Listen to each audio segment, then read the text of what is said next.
Good afternoon, ladies and gentlemen, mothers, fathers, daughters, sons, brothers and sisters. Welcome back to the MSR Automobilistic 2 GT1 2005 Championship. We head stateside for round number 3 at Virginia.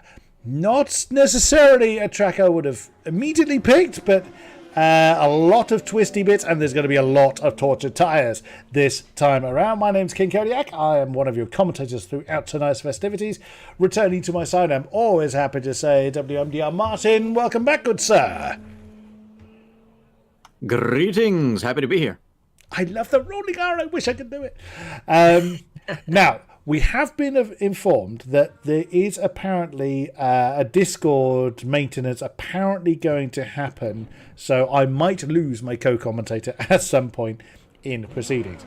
You can see the championship standings at present. You can hear qualifying has just begun in the background. We will head trackside very shortly. Ultimate Kaiser coming up to the top of the tree at the moment with his third and second places so far in the season, with a 10-point lead over Cuckoo, and Eddie, who was last week's victor at Hockenheim in the atrocious conditions, is in third, with Ricky fourth and Gillis, our round one winner, in fifth position.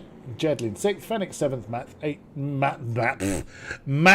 in eighth, Wild Mammoth at ninth, and Andrew rounding out our top 10. Hello Galax, good to see you in the chat, sir. Right, let's head trackside then, shall we? I was a little confused when you were about to mention Eddie earlier. I thought you were about to say that our last round's victim instead of Victor. Victor, well, yeah, he may well call himself a victim. Again, apologies for the stream stuttering. I still haven't got myself a stream deck or any some such. Oh, have we had an argument already? Who's that behind? That's Burned. Is it the Star Wars flavoured Aston has hit something already? Oh dear. Ooh. I've got Burn. No, that's not Burn behind the Star Wars. Oh, that's who's in the Star Wars car? That's Mammoth, isn't it? It's in the there's Gillis in the yeah, it's Mammoth. He's the only one in the Star Wars flavoured Aston. Yeah, I was about to say, did I miss Burned crashing in the background or something? Because he was already in the pits. No, I looked up at the driver behind. Chasing, I looked up at the driver behind on the overlay, which doesn't work properly in qualifying. All right, so hotly contested piece of track as well. Only 3 drivers in the pits as of now. Yep, Burn being one, and Excess another, and Nismo, who has returned from holiday today and has jumped on with us for some racing. 20 drivers take to the field. Ignore these early laps. They will, of course, they are not fully representative.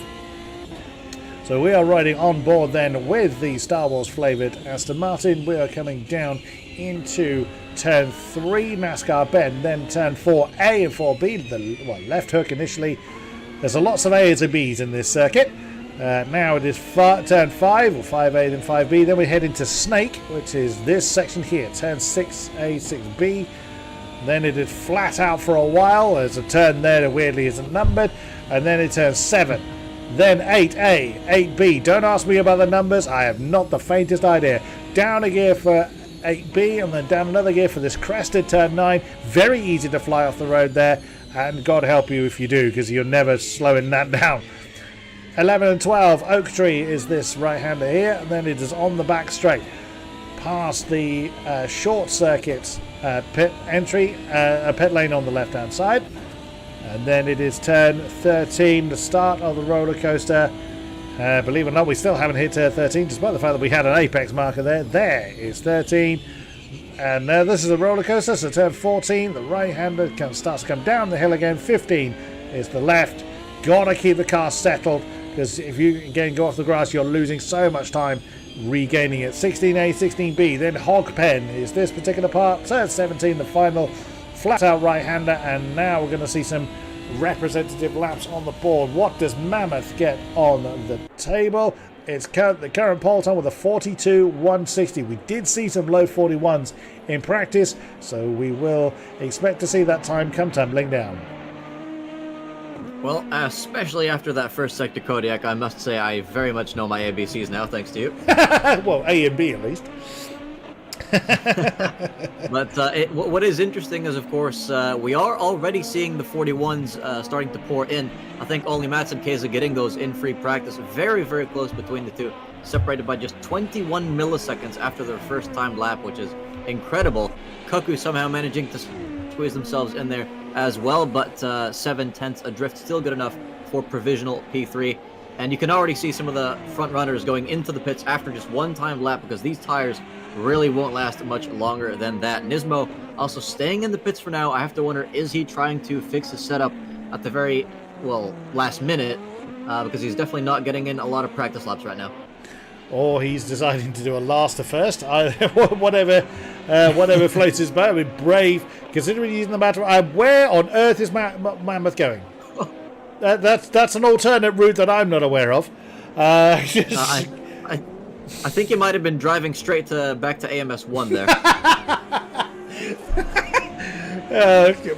Who knows? Who knows? There is band in. Oh, there was band in the JPS flavoured Maserati, as we now have got Matt and one of the Scuderia Maseratis.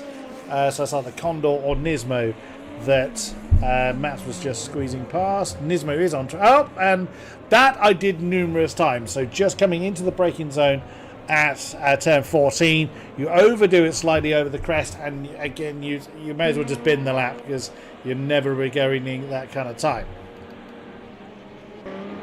Yeah, it's definitely tough to stay on this track when you're on the limit.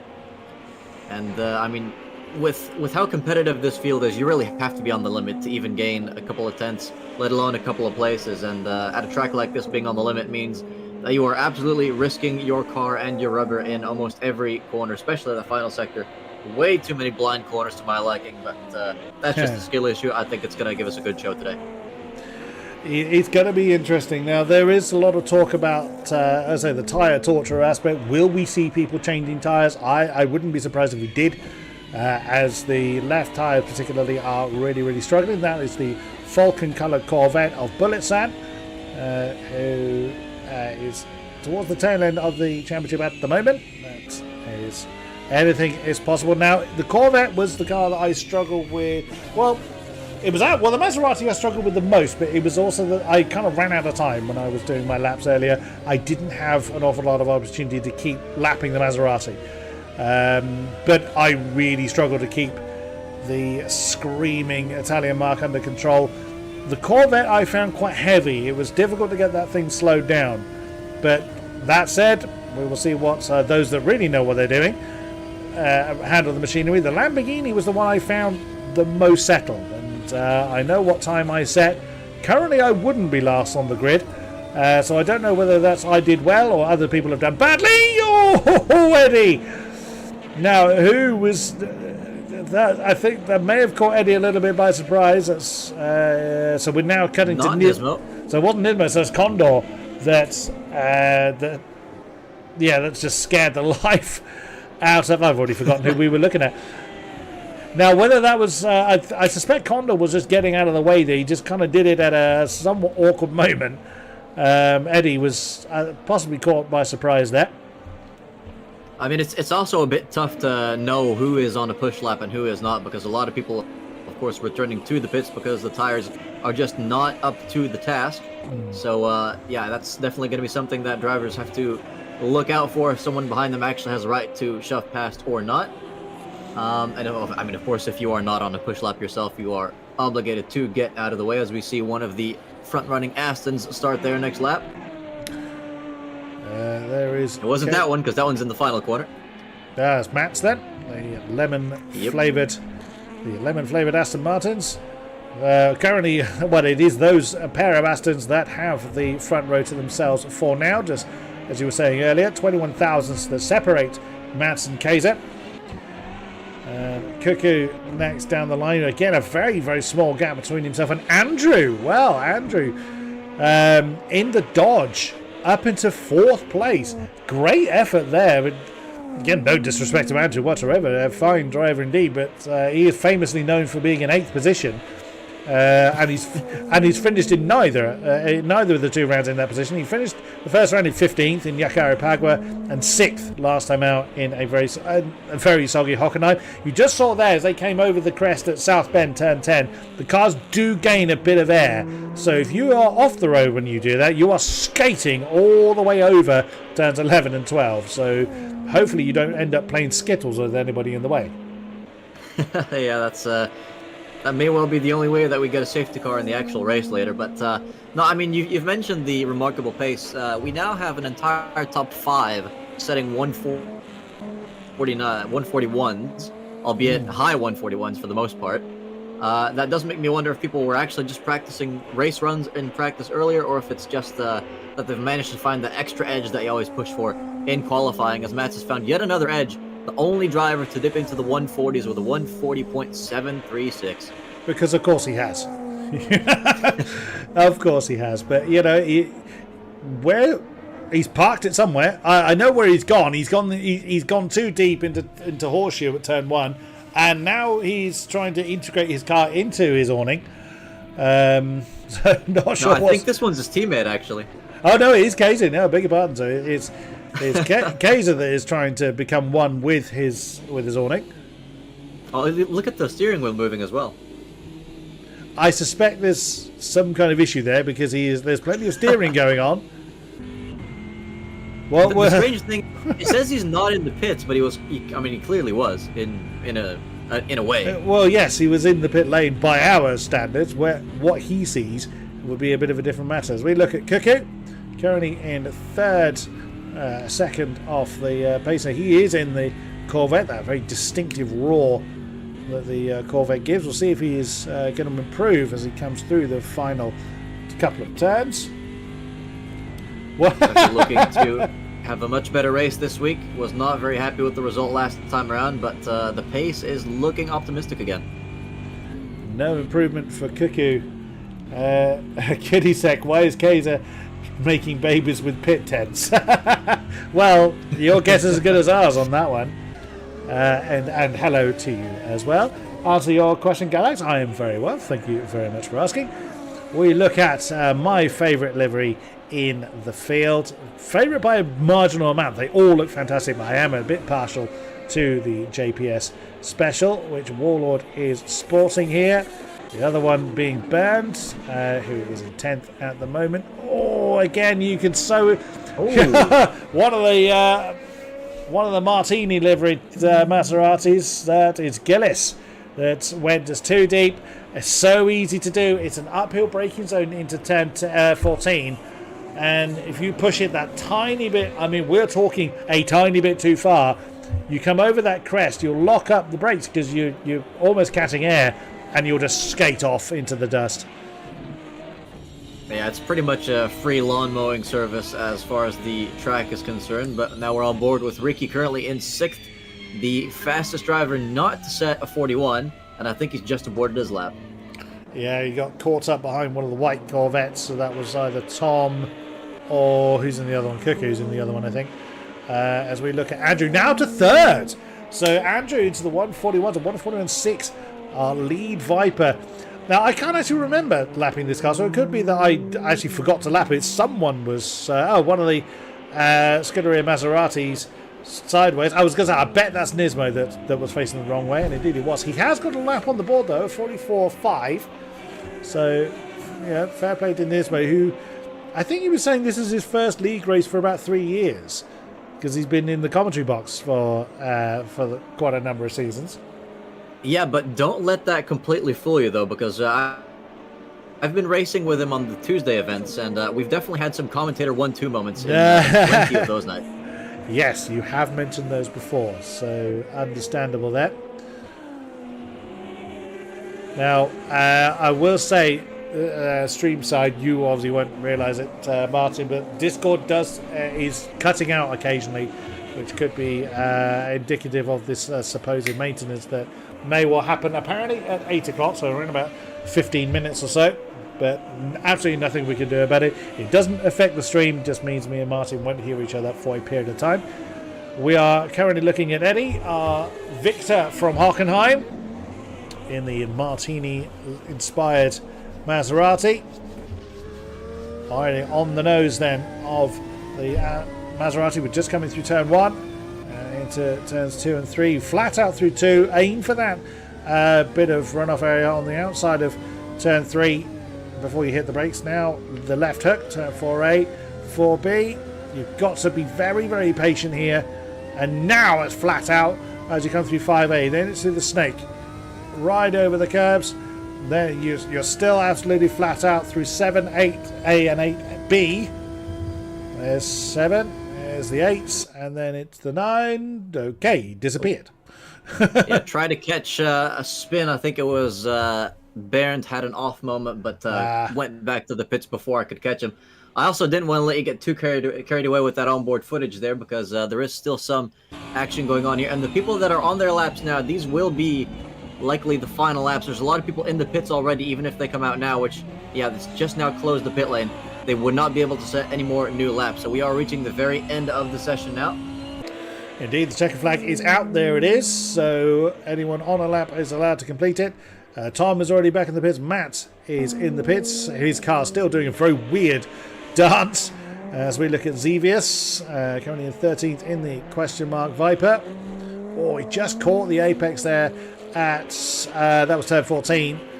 Unsettled the car a little bit now through 16.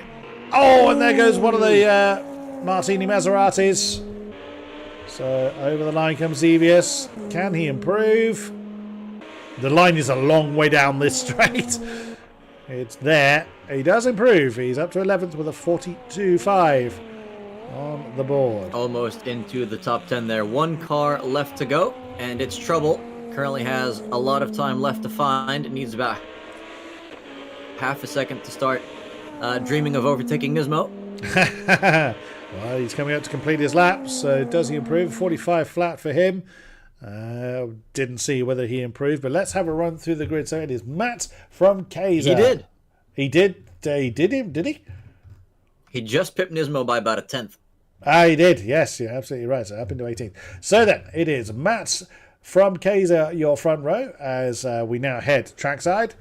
Now again, a reminder, this is a rolling start, so we will not be getting underway upon the green. So it is the lemon-coloured Astons on the front row. Matt from Kaiser, championship leader, starting on the outside of row 1.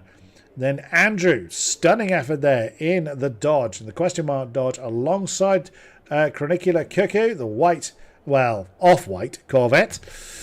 Then it is our round 1 victor, Gillis Homan, who wasn't with us in Hockenheim. He said that's the round he wasn't looking forward to, and he knew he was going to miss it. Well, I was on holiday, I think he said. He is in one of the Martini Maseratis alongside the JPS Maserati of Warlord. Then it is... Yeah, just want to quickly add about Warlord here. Actually, I believe the last driver to get into the 41s, and as a rookie, no less. Nice. Great effort there from Warlord. Ricky next in the Anime Aston Martin has row 4 alongside last week's victor Eddie in the second Martini Maserati. While Mammoth in his very distinctive Star Wars Aston is alongside Bent in the second of the JPS inspired Maseratis on row 5. Then it is Xevious, the second question mark Dodge, alongside Fennec in the cream coloured Viper, the beteethed Viper. And then is our second Anime Aston of JD, who starts alongside Scuderia Condor in the Scuderia coloured Maserati. Tom Goodwrench, his first race of the season in the white Corvette, alongside fellow white Corvette of Jedlin. That's row 8. Row 9 is Exus in the Falcon flavoured Lamborghini, our sole Lamborghini of the series, and Trouble in the green beteethed Viper joins him on row 9. And Nismo for his first race of the season in the Maserati, in the Scuderia coloured Maserati, alongside Bulletsan in the Falcon coloured Corvette. Oh, we finally made it. Yes, we're finally. And we're only just getting started. Well, yes, a rolling lap then, as everybody gets their tyres warmed up. Toyota Hashiria. I can't pronounce that properly, but welcome to you. Let's see some clean racing today. Have fun. Absolutely true. Welcome to the channel. Glad to have your company. So then, this is a very twisty circuit at the best of times. I wouldn't be at all surprised if we see some tyre changing going on. Andrew did experiment with running hard tyres, and he wasn't entirely convinced that it was giving him it would probably cost him more time than not changing them would actually save him. But we will see as we continue to work our way through that. Now, I do want to mention as well some of these tight and twisty corners. I'm quite frankly surprised. I mean, we did read earlier that this track was made by a group of dudes with a bulldozer. I'm surprised that a bulldozer even has that good of a turning radius. Well, one thing I will point out, in certain places the track is quite wide, but look at this particular section here. Bearing in mind that you are flat out through here. If you encounter someone that's a bit slower than you, or is recovering from an incident, or is about to have an incident, you could well be caught up in said incident along this stretch. It's quite narrow. Now it starts to broaden a bit as we come into turn 11 and 12, or Oak Tree as turn 12 is called. Now we're on the back straight, so you will have slipstreaming and overtaking opportunities along here. However, you have got that uphill. You can see at the top of the shot that uphill braking zone coming into the roller coaster of turn 14. Get that you wrong. You could see Nismo. Sorry. Just to quickly mention, you could see Nismo contemplating going into that extra pit lane there. Yes, that is the pit lane for the short version, so it will serve him no good going into there. Plus there's cones there, and cones have a wonderful habit of damaging your car beyond reasonable expectation. So yeah, here, so you can see, so we've gone over the first crest. This is the braking zone for turn 14. Now it is a completely blind right-hander, and if you skate over the grass, you're in for you're losing a whole lot of trouble. Losing trouble? No, you're losing time. words muddling up there as we are forming the 2x2 and getting ready to go racing. Yeah, let's hope we don't lose trouble tonight. Currently in P18. Yes, we don't want to lose anybody. Right then, so it is up to Mats to decide when to floor it and start the race. 35 laps, our standard length. Wait for it. He's in the acceleration zone. He can floor it whenever he turns. And there we go. We are racing here in Virginia. So how will the field all filter down to this really, really tight first turn, the horseshoe as it is known? Here is Andrew. You saw the nose of Cuckoo briefly there. JD having a look at Bird. The Aston's already starting to give themselves a tiny bit of breathing space over Andrew. There is Cuckoo finding off the advances of Gillis along the outside in the Martini Maserati. What a move from Gillis. That's a stunning effort there around turn 4. And now we're looking at Mammoth having a look at Rick. Well, everyone's having a look at everybody else. Everyone is really close. But Ricky, I think, did he lose that position? No, Warlord was defending that position from Ricky there. So we are staring at the Nyan Cat. But it does seem everybody has survived the first half the lap. Yeah, that was quite something there. Move around the outside by Gillish. We know he's not patient, but in this case, it definitely paid off. I mean, that was a textbook move right there. I did wonder whether Mammoth was going to try and banzai the inside line of turn 12. He's thinking about the inside of I thought he was going to banzai the inside of 11. He thought about the inside of 12, but just lost traction at the crucial moment. Still, several side-by-sides going on. That's Warlord that's in the slipstream of Cuckoo. And how's it going to do? Side-by-side, that's the Astons. That's Ricky and Mammoth arguing for 7th. They're going to have to figure that out. Oh, Ricky's been wrong-footed. Bit of a nudge there from Mammoth, but that shouldn't really cause any real noticeable headaches. We do have a yellow, though, at that particular spot. Who's it? Nismo and Exus have gone off the round. Tom as well. No rear wing on Nismo's car. So he's gone at the bet you. He's been Will there be a safety car? That is possible. Tom is involved in that as well. And we are in... Are we? No, we're... I think we might be in safety car here. Yes, we are. Yes, we are under safety car conditions. So this is a manual safety car condition. So the drivers dictate the pace. There is no in-game safety car that has been triggered. And hello to you, SynVR. Welcome along. Glad to have your company. So then, so Nismo's in. Tom has chosen to continue in the Corvette, as everybody else will then have the chance to catch the back of the field. Nismo's going to be in the pits for a little while. There's damage you can see to the front of Tom's car, so two and two together would indicate that the Corvette has gone into the back of the Maserati, but we don't know. We didn't see the actual incident happen, as Excess... You can see a little bit of scuffing on Excess's front bumper as well, and it's a bit unfortunate that the safety car got called as late as it did, because I think at least Tom Goodwrench might have wanted to come into the pits if it had been called earlier. Potentially. So I'm not sure if they're going to extend it to allow him to pit, or if they're just going to have Nismo rejoin the grid and then they'll restart the race. Well, that is the discretion of the El Capitan. We will see what is decided. Nismo is just leaving the pits now, so he will have the opportunity to floor it and catch the back of the field. So, and the safety car option is deployable for... It's to the final 5 laps, is it? I've forgotten what the rule is on that one. Yeah, I don't know the exact lawful details either, but you can definitely safely bet that if it's the last maybe 3 or 4 laps, there will not be any more safety cars. Indeed. So we can see on the map that Nismo is working his way through turn 4, which is the left hook. There he is. At the very least, it does not look like Tom Goodwrench is crabbing, so he may well be okay to stay out. Yeah, absolutely true. And the amazing gaffer tape back on rear wing, holding its own pretty well on Nismo's car.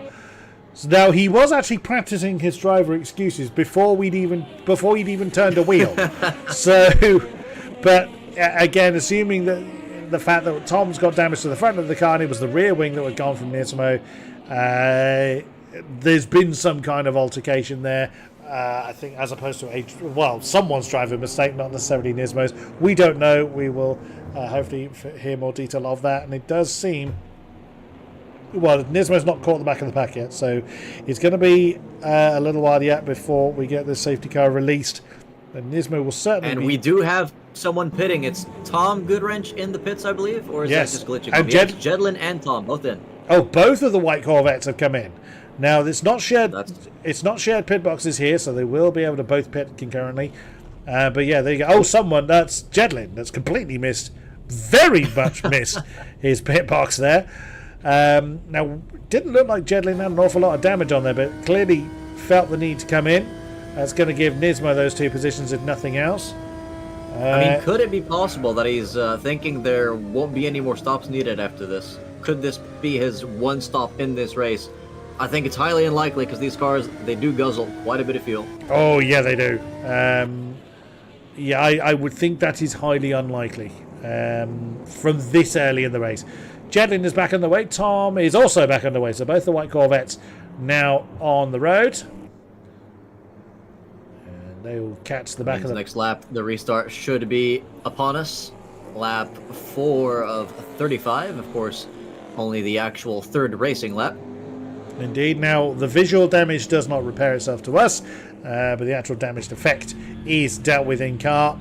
So, yeah, Tom's going to have that curled front lip all race long from our perspective. As they work their way through turn 4 and now into 5. Imagine it's a bit like a mark there. Of shame, you know? Yeah. Now, I remember what I've done. I was doing laps here earlier. You've got like really big, what looked like manhound. Look at that on the left there. Imagine staying there. Look at that. Yep. I'd rent those. It is quite a nice view. Now, I know who wouldn't want to stay there. The people who keep filing noise complaints that live around Laguna Seca. They would definitely not appreciate those nice views. No, I can imagine. So Tom then has caught the back. I mean, really, though, why would you move next to a racetrack and start complaining about the sound? You have to ask. It's like people that live near shooting ranges and complain that they have, again, same reason. They blooming file noise complaints. It's like they just...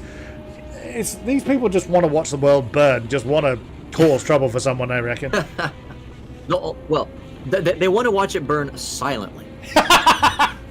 Indeed. Right then, so It is Aston from Dodge from Maserati, your top 4 at the moment. And there is the lovely off-board shot.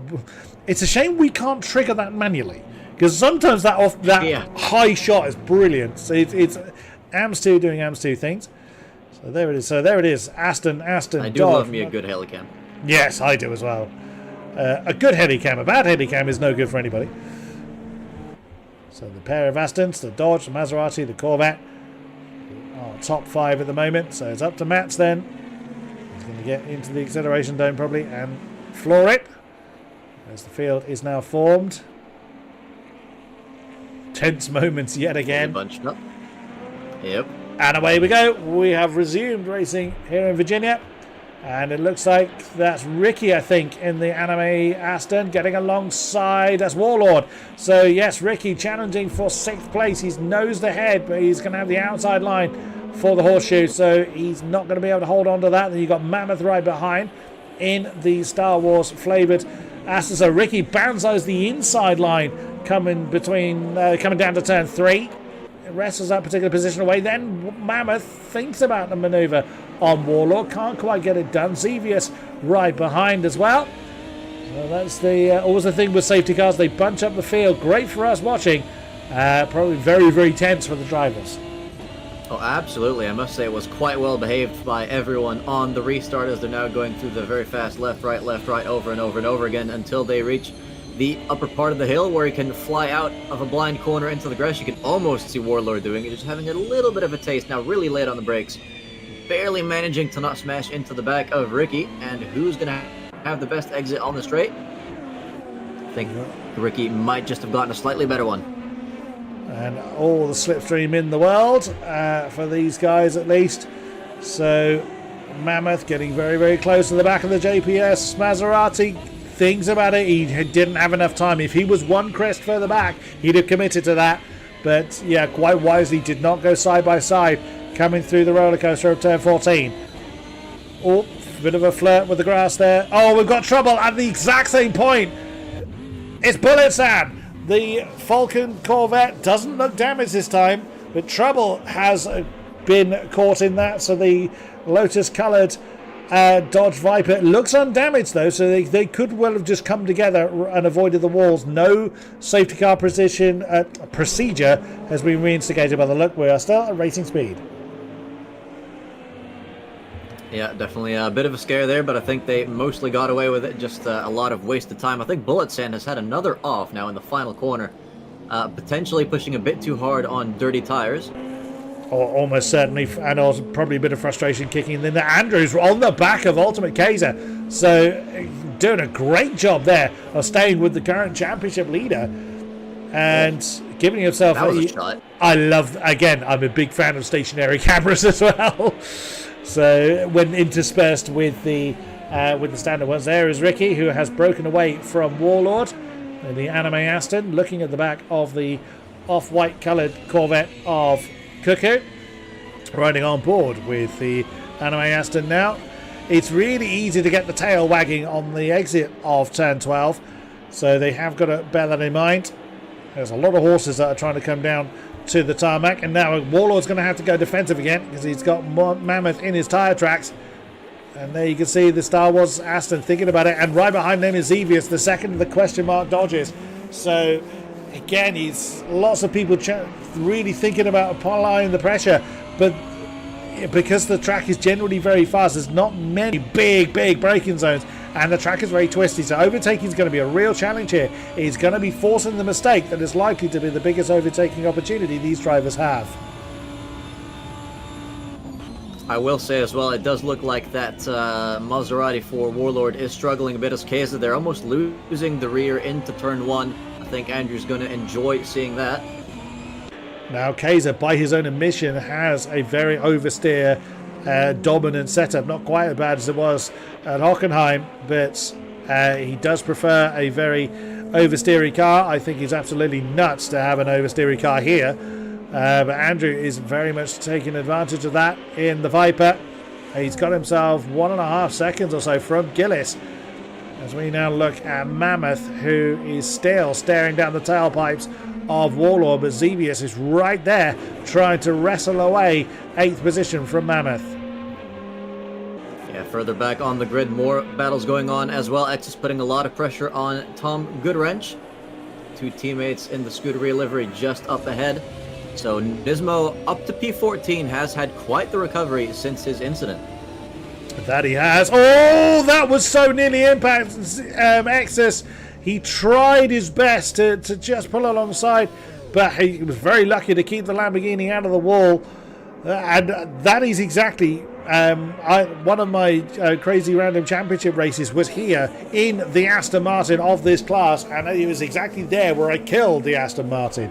It's so easy to do in that very undulating part between turn 10 and 11 to unsettle the car, and with the grass being so slippery, you're usually just streamlining towards the wall. But Xevious, we now ride on board with, staring at the back of the Star Wars Aston of Mammoth. Yeah, it's really not an exaggeration how easy it is to pressure yourself and others into a mistake around this track. You can see just up ahead, ooh, a lot of brake smoke coming out of the cars there, and that's Gillis off the track. Oh no, even the round 1 winner in the Martini Maserati has made a mistake up into Horseshoe. Again, that is a very heavy braking zone there. You've got to be patient. You want to take that corner quicker than the car is really going to allow you to do. And this circuit is an absolute tyre destroyer. So each lap you do, the tyres are going to give you less and less and less. So you're going to want to try and push harder, so the car won't give it you. Yeah, let's just hope it's not a title destroyer as well, because Gillish and Eddie down in 9th and 10th, they are pretty much fighting for the title with Keza and Matz's team, who are currently sat very comfortably in 1st and 2nd place. Now, we have seen consistency has not been their strongest suit so far, but that could well turn around in this race. They're still leading it after so long. That's Gillish a little bit off again, but it's in a slow corner, so he lives to fight another day. That's 10, 11, and 12 again, and that's given the position to Eddie. So basically, these two are our season victors so far, the Martini Maseratis. Is Gillish going to actually try and challenge his teammate? I would think Eddie's going to back out of this, because Gillish has the pace and the inside line. Yep, Eddie doesn't really fight that too hard. And through back up into 9th goes Gillish.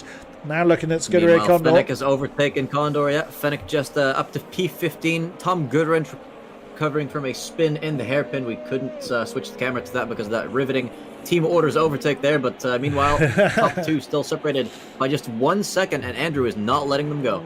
No, he's not at all. He's doing a fantastic job of staying with Kaiser. Matt's doing Matt's things. Oh, that's a tangle. That's Ricky in the Anime Aston with Warlord. So the Anime Aston and the JPS Maserati, or one of each of them, have gone off, and Warlord's got no choice. He has to wait for an opportunity to rejoin the track. That's up at turn 1.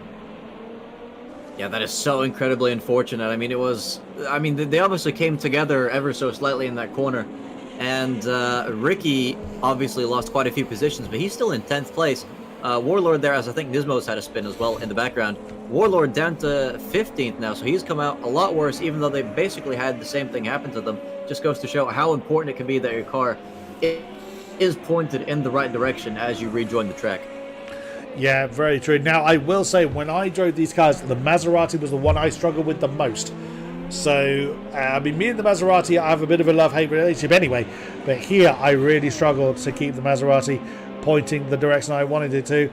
So, I wouldn't be surprised if the Maseratis maybe struggle a bit more here than other places. There goes Mammoth. He's been threatening this move for a while for 4th position from Cuckoo. The Corvette bows out of that, doesn't challenge coming up into turn 14. Good move from Mammoth, but he's got quite a few seconds to close in on Andrew. I will say, I think Cuckoo, at first I thought that there was just too much overspeed to defend, but looking at the liveries now, I think that Cuckoo might have just let Mammoth through, because though they are in fact teammates, now Cuckoo is going to be doing their best to try and keep Xevious far away from Mammoth so he can focus on the charge back to P3, which is, it's going to be difficult around the outside. Xevious had a look. Yeah, that was never going to work there for Xevious. He tried to cut underneath the Corvette. Yeah, well spotted there, Martin. They are, the Aston and the Corvette are indeed teammates. So another reason why Cuckoo didn't need to kind of push for that. Oh, Jedlin's off. Jedlin's gone off. That's turn 1 again, and it is going to keep claiming people. It's very, very easy to fly off the road there. Andrew's still nearly pushing Ultimate Kaiser at this point. Yeah, there's stuff going down all over the field right now. The fight for P2 is quite an interesting one because Mats is starting to pull away a bit. Keza struggling more than his teammate, leaving the door open on the inside. Andrew does not go for the bait. No, Stays indeed. behind onto the main back straight now. Yeah, that would have been a bit too desperate to be trying that. And then you can see the trio we were watching previously, Mammoth, Cuckoo and Xevious at the top of the shot. Here comes Aston versus Dodge. Britain Engineering versus American Engineering, although ownership of Aston and Dodge have changed God knows how many times since these cars were built. Either way, Viper's still screaming away behind the Aston. I mean, it does look like Kaiser is really having to play that defensive game, not what we often see from Kaiser. He's seen the podium twice so far this season. Headsway's leading the championship from Cuckoo by 10 points, but Andrew is really just nothing Kaiser can do seems to be able to shake the Viper from his tail. Yeah, Andrew said he was not really sure what he was going to do with the tires in the race, but I think whatever he's ended up finding seems to be working quite well for him, as I think there's been an overtake in the back. Someone might have spun. Either way, we are down to 19 drivers, so we do have our first DNF. We do have our first DNF. I think it's Tom. It is. It's Tom Goodwrench is no longer in the race. So our first retirement of the night. That's a shame. We haven't seen Tom all season, and I mean it is very much whatever happened in the hairpin. I guess it might have given him some damage because I think he did drive into the pits, but that is unfortunately at the end of his race. See the pressure here, not stopping for P2. Let's take a quick look at what Xevious is doing. Still stuck behind Cuckoo, no movement there.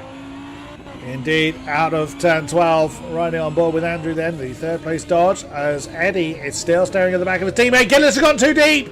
He's gone too deep. You saw the Maserati get all out of shape there in the braking zone of turn 11. It's so easy to do, and that's how much time that's cost him. He's going to likely lose that position to Ricky unless he can get the horses galloping quick enough. He may have just got away with that, as I don't envy Martin's efforts here to try and pick a battle to concentrate on right now. But Gillis just and only just managed to get the Maserati galloping again. But that was a tiny, tiny mistake, slightly too deep into turn 11 as Fennec lags there. That was why it looked like he just cut the nose off of Ricky there. But yeah, that was a tiny mistake. Both cars on the offensive. Yeah, that was a tiny, tiny mistake from Gillish, but that was so costly. Yeah, and I'm definitely putting that one in the curse book as soon as I get a free few seconds. Right as you said, oh yeah, and he's staring at the back of his teammate like half a second later. That instantly became untrue. Indeed, I will take that one. And again, look at this. Andrew is just, he can smell the fumes from the back of Ultimate Kaiser at the moment, but there's nowhere to make the pass along here. You just can't do it. He's got all the overspeed he needs, but what he doesn't have is opportunity. The Aston has just got the speed where he needs to keep the Dodge behind, and that is key. That is opening the gap between himself and Max. Is he going to try and banzai the inside of turn 11? He doesn't, and wisely so. As you're coming over the crest for turn 10, the car is slightly airborne, so if you banzai there is a very, very, very brave move. This is the best opportunity, but again, the Aston has got a great exit from turn 12. Now Slipstream's going to kick in. Can Andrew do it? No, he's too far back. He needs to have drawn alongside before that first crest to really make a move there up into turn 14. Meanwhile, I think there has been some shuffling here. Gillish was behind his teammate again, but Ricky's managed to get that position, so back up into 8th place after having a bit of a scuff earlier. Further back, we still have a fight going on all the way essentially from around about P9 down to P14, so a lot of the grid still close together. Safety car is definitely possible in these circumstances. As you can see, I believe that was Jedlin there almost losing the back end just ahead of Condor down in 14th. Yeah, the tail of the Corvette got very, very loose there coming up into turn 14 as we cut back to, again, our battle for second, now 5 seconds behind our race leader. So Tiny bit of breathing space for Kaiser there. Around about, well, it was about 0.8 of a second. Then Andrew is then starting to reel that in. We cut to Andrew's teammate, Xevious. Oh, that's one off. Oh, Ricky's off. Oh, no. The Anime Aston has turned one again. That's up at the horseshoe. So we didn't see how that happened. Now, Ricky had given himself a bit of breathing space. I suspect he's just gone in too deep. There doesn't appear to be damage to the car. That's a driving mistake, it would seem. Ricky dropped down from 8th to 14th. I mean, it is one of the toughest first corners in the game, really. Yeah. Yeah, no doubt. No doubt about that at all. There's Condor weighing up his options on how he's going to try and get past people in that very slippery Maserati. I will say, it is almost hypnotic to see the whole snake of cars in front of you go left, right up the hill. Yeah, very, very true. And again, you see how twitchy... He's being a really good wingman for his teammate tonight. Yeah, you just see how twitchy that Aston gets at particular points. And so the Aston just keeps that tighter line through Hogpen 16-17. And Andrew's got no immediate answer to it. So it's corner exit where that Aston is really proving good. And that's just... Oh, that's Eddie! Eddie's off. Eddie's off. The Martini Maserati, or one of them, has now made a mistake, down to 11th position, just ahead of Bernd. This is what this race is going to be. Is basically, oh, and that's one of the JPS Maseratis. Yep, Bernd has gone off right after he overtook Eddie, so that's quite unlucky there. Thought he would be gaining a spot, instead loses multiple. Now behind his teammate Warlord, down in 14th from originally a much better spot, but we did see he got into a bit of a scuffle in the first corner earlier in this race. Stationary camera, gotta love it. So, and there you just see you'll see the Dodge just really Aston in, but it's the corner exit where that Aston seems to have the edge over the Dodge, and that's that is the main thing keeping Andrew behind. And speaking of the makes of these cars, I mean, we've seen quite a few mistakes so far. I think the Maserati drivers seem to be struggling a little bit more on average.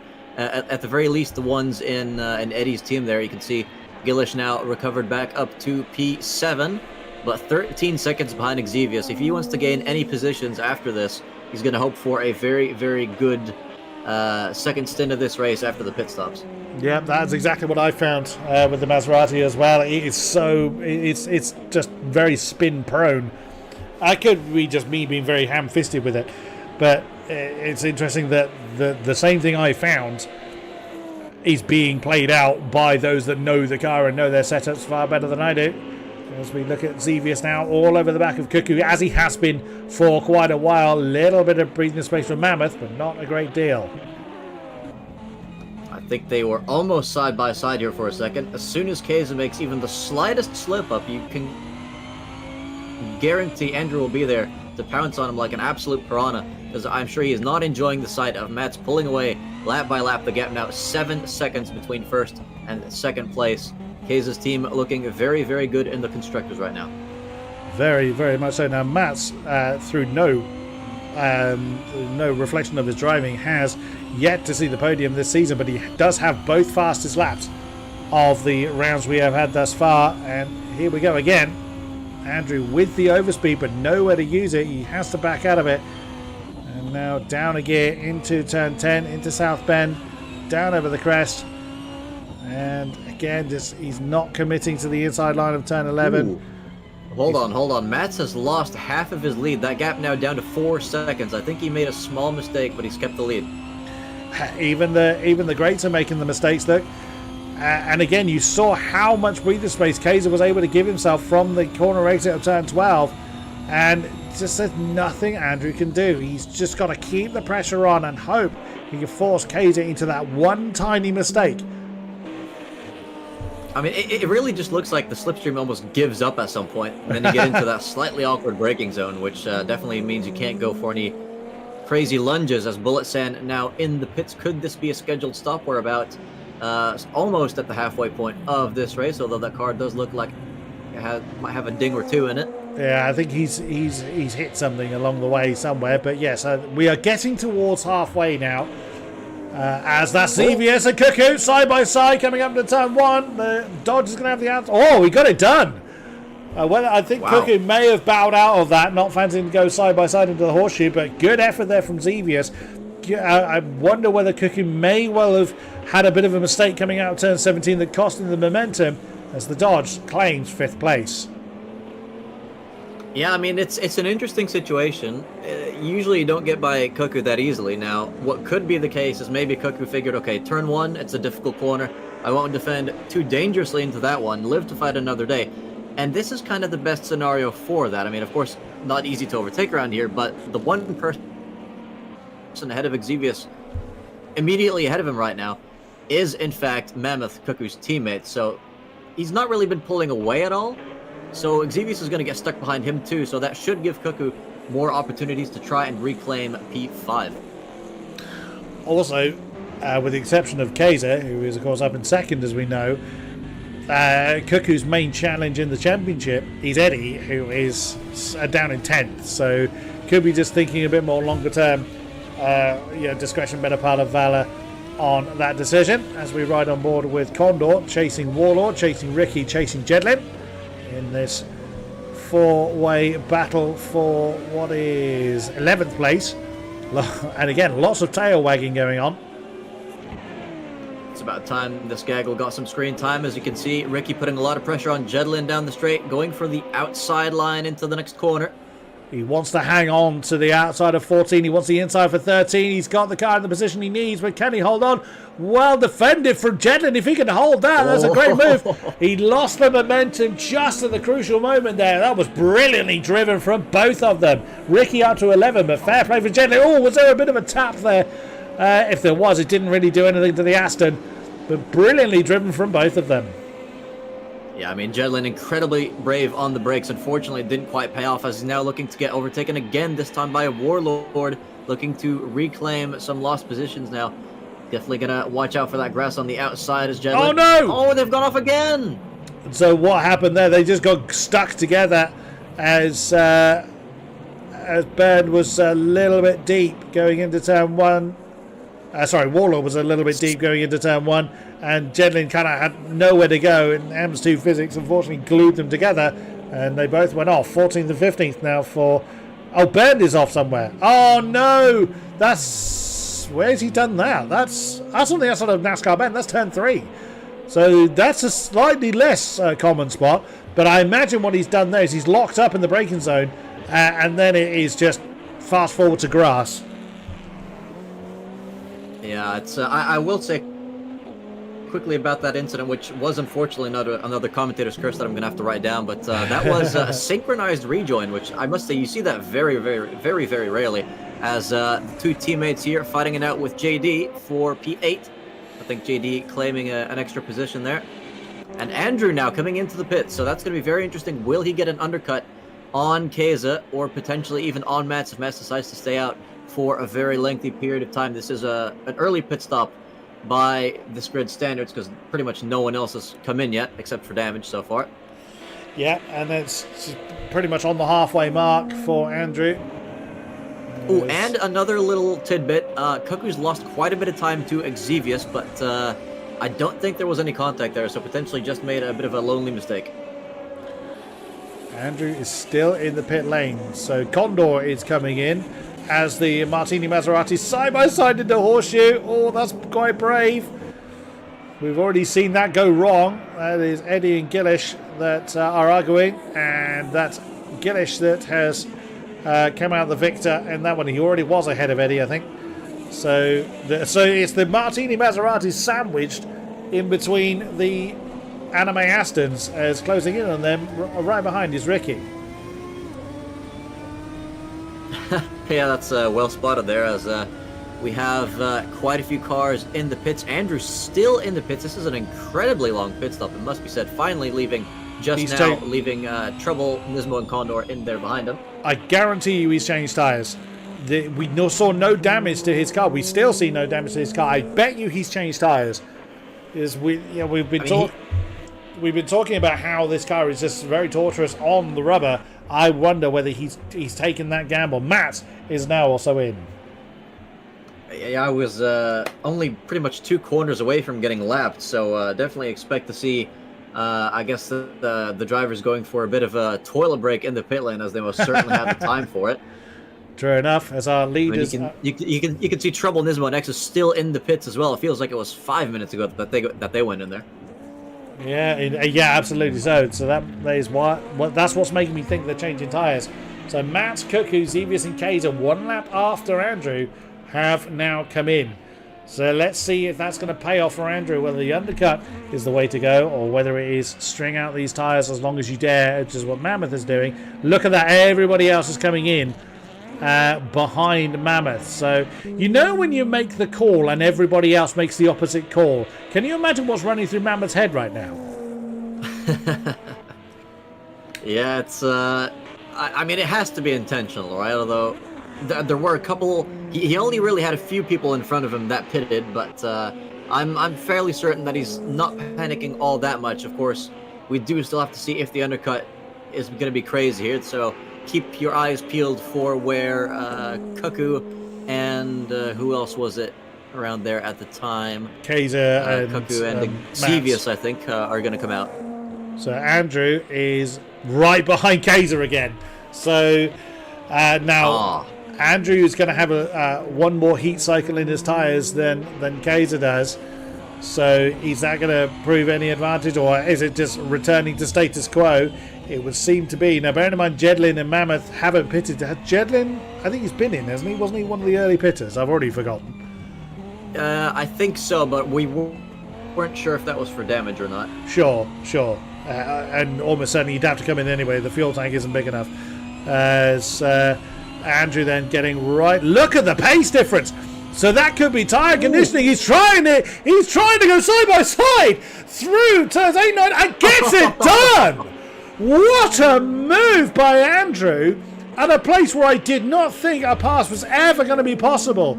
I think he decided he had to do it. He had to get it done there because of the kind of corner exit advantage that Aston has had all race long. He had to do it. The one moment he had that slight bit of overspeed on Kaiser, he took it. That was brilliantly driven. I'm stunned at that move. Yeah, I mean, as there is a little bit more action going on here, Ricky versus Exus. I think Ricky probably still has to pit at this point, but yeah, just about that previous overtake. Absolutely incredible stuff. I was thinking that the undercut was just not worth it, but as you said, they've gone through an extra heat cycle as Xevious looking, but not going for a move on Ricky in 6th. Yeah, I really thought he wasn't going to get a move done there, but it seems like the tire temperatures really paying their dividends as Keza just had to give the bare minimum's worth of space in that high-speed corner, and it was just enough for Andrew to slip through now into 2nd position. 9 seconds, though, behind Matt. So Matt has gained a bit of time in this pit stop cycle. That he has. As we look at so Jedlin and Mammoth have come in. Now Mammoth has had a very short stop. Mammoth has not changed tyres. He's still on it now. I think he's already been in once, so he's trying a contra strategy here in the Star Wars Aston. Jedlin is in, and judging by the amount of time he's in for, he is changing tyres. Mammoth seems to be the only one that has gone differently to everybody else. Oh, Kaiser's back ahead of Andrew. So after all that, we didn't see what happened that has caused those two to swap around again. There's a great camera. You can see at the top of the shot where Matt's was. But now it's the Lemon Astons return to 1 and 2. Come on, Andrew. Could you not have held on to that position for at least a little bit longer so I can detect the battle coming? I mean, really. I want to know how much clenching there was going on when Andrew made that move. Honestly, he might well have pulled his wheel off his desk. How hard he would have had to grip the wheel. I mean, he might be pulling it off in rage after letting that position go back to Keza. He's on lap 20 of 35 now.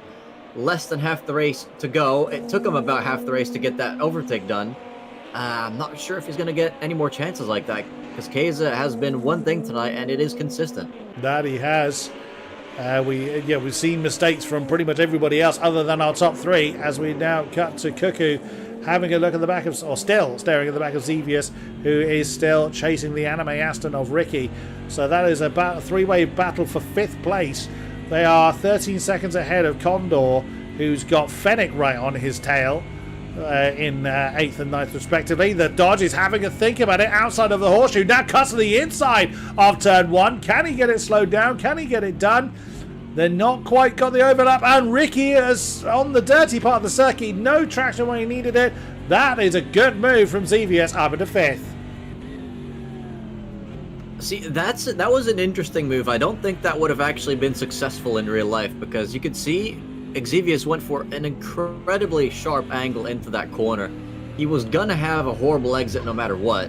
But you could just see that since this car was there, and in sim racing it's maybe a little bit tougher to detect where your opponent's car is sometimes compared to what a professional driver can do in real life with like actual real mirrors. You could see Ricky just giving Xevious extra space, very cautious of not getting hit into turn 1, and because he played it safe, that gave that essentially neutralized both their exits, and since Xevious was on the inside, that meant that he got the overtake. So very good stuff from Xevious. Some mind games that have worked on Ricky. We'll see if Cuckoo tries the same later. Very, very true. Well observed. As we jump on board with Trouble, the green Dodge chasing the back of Jedlin. Jedlin, one of the last cars to pit in the white Corvette. It's Gillish down into 12th now. Is our race 1 winner. The Martini Maserati staring at the back of the sister Anime Aston of JD. In this somewhat extended queue, roughly for 8th position. Fennec has got himself about 1.5 seconds of breathing space over this particular group. Oh, that's Jedlin off. Yeah, Trouble up into 14th. Looks like Jedlin might just have gotten a little squirrely on the exit there. We didn't quite catch that on camera, but considering the quick rejoin, I think that's probably what happened, as Cuckoo continues to push Ricky through the corners, was not able to replicate Xevious's move from the previous lap, and as you mentioned, Gillish sliding down to 12th position. Teammate only one car ahead, is actually side by side now, overtaking. No, that's actually lapping Bullet Sand. So Bullet Sand on the outside, letting them all through. But yeah, this is an absolute race to forget for this Maserati team. It has it's been a very trying time for the Maserati squad, but still pressing on though, seeing what they can do. Yeah, Bullet Sand doing the right thing in the Falcon coloured Corvette, staying very much out of the way, some distance back in 19th and last now, of our runners.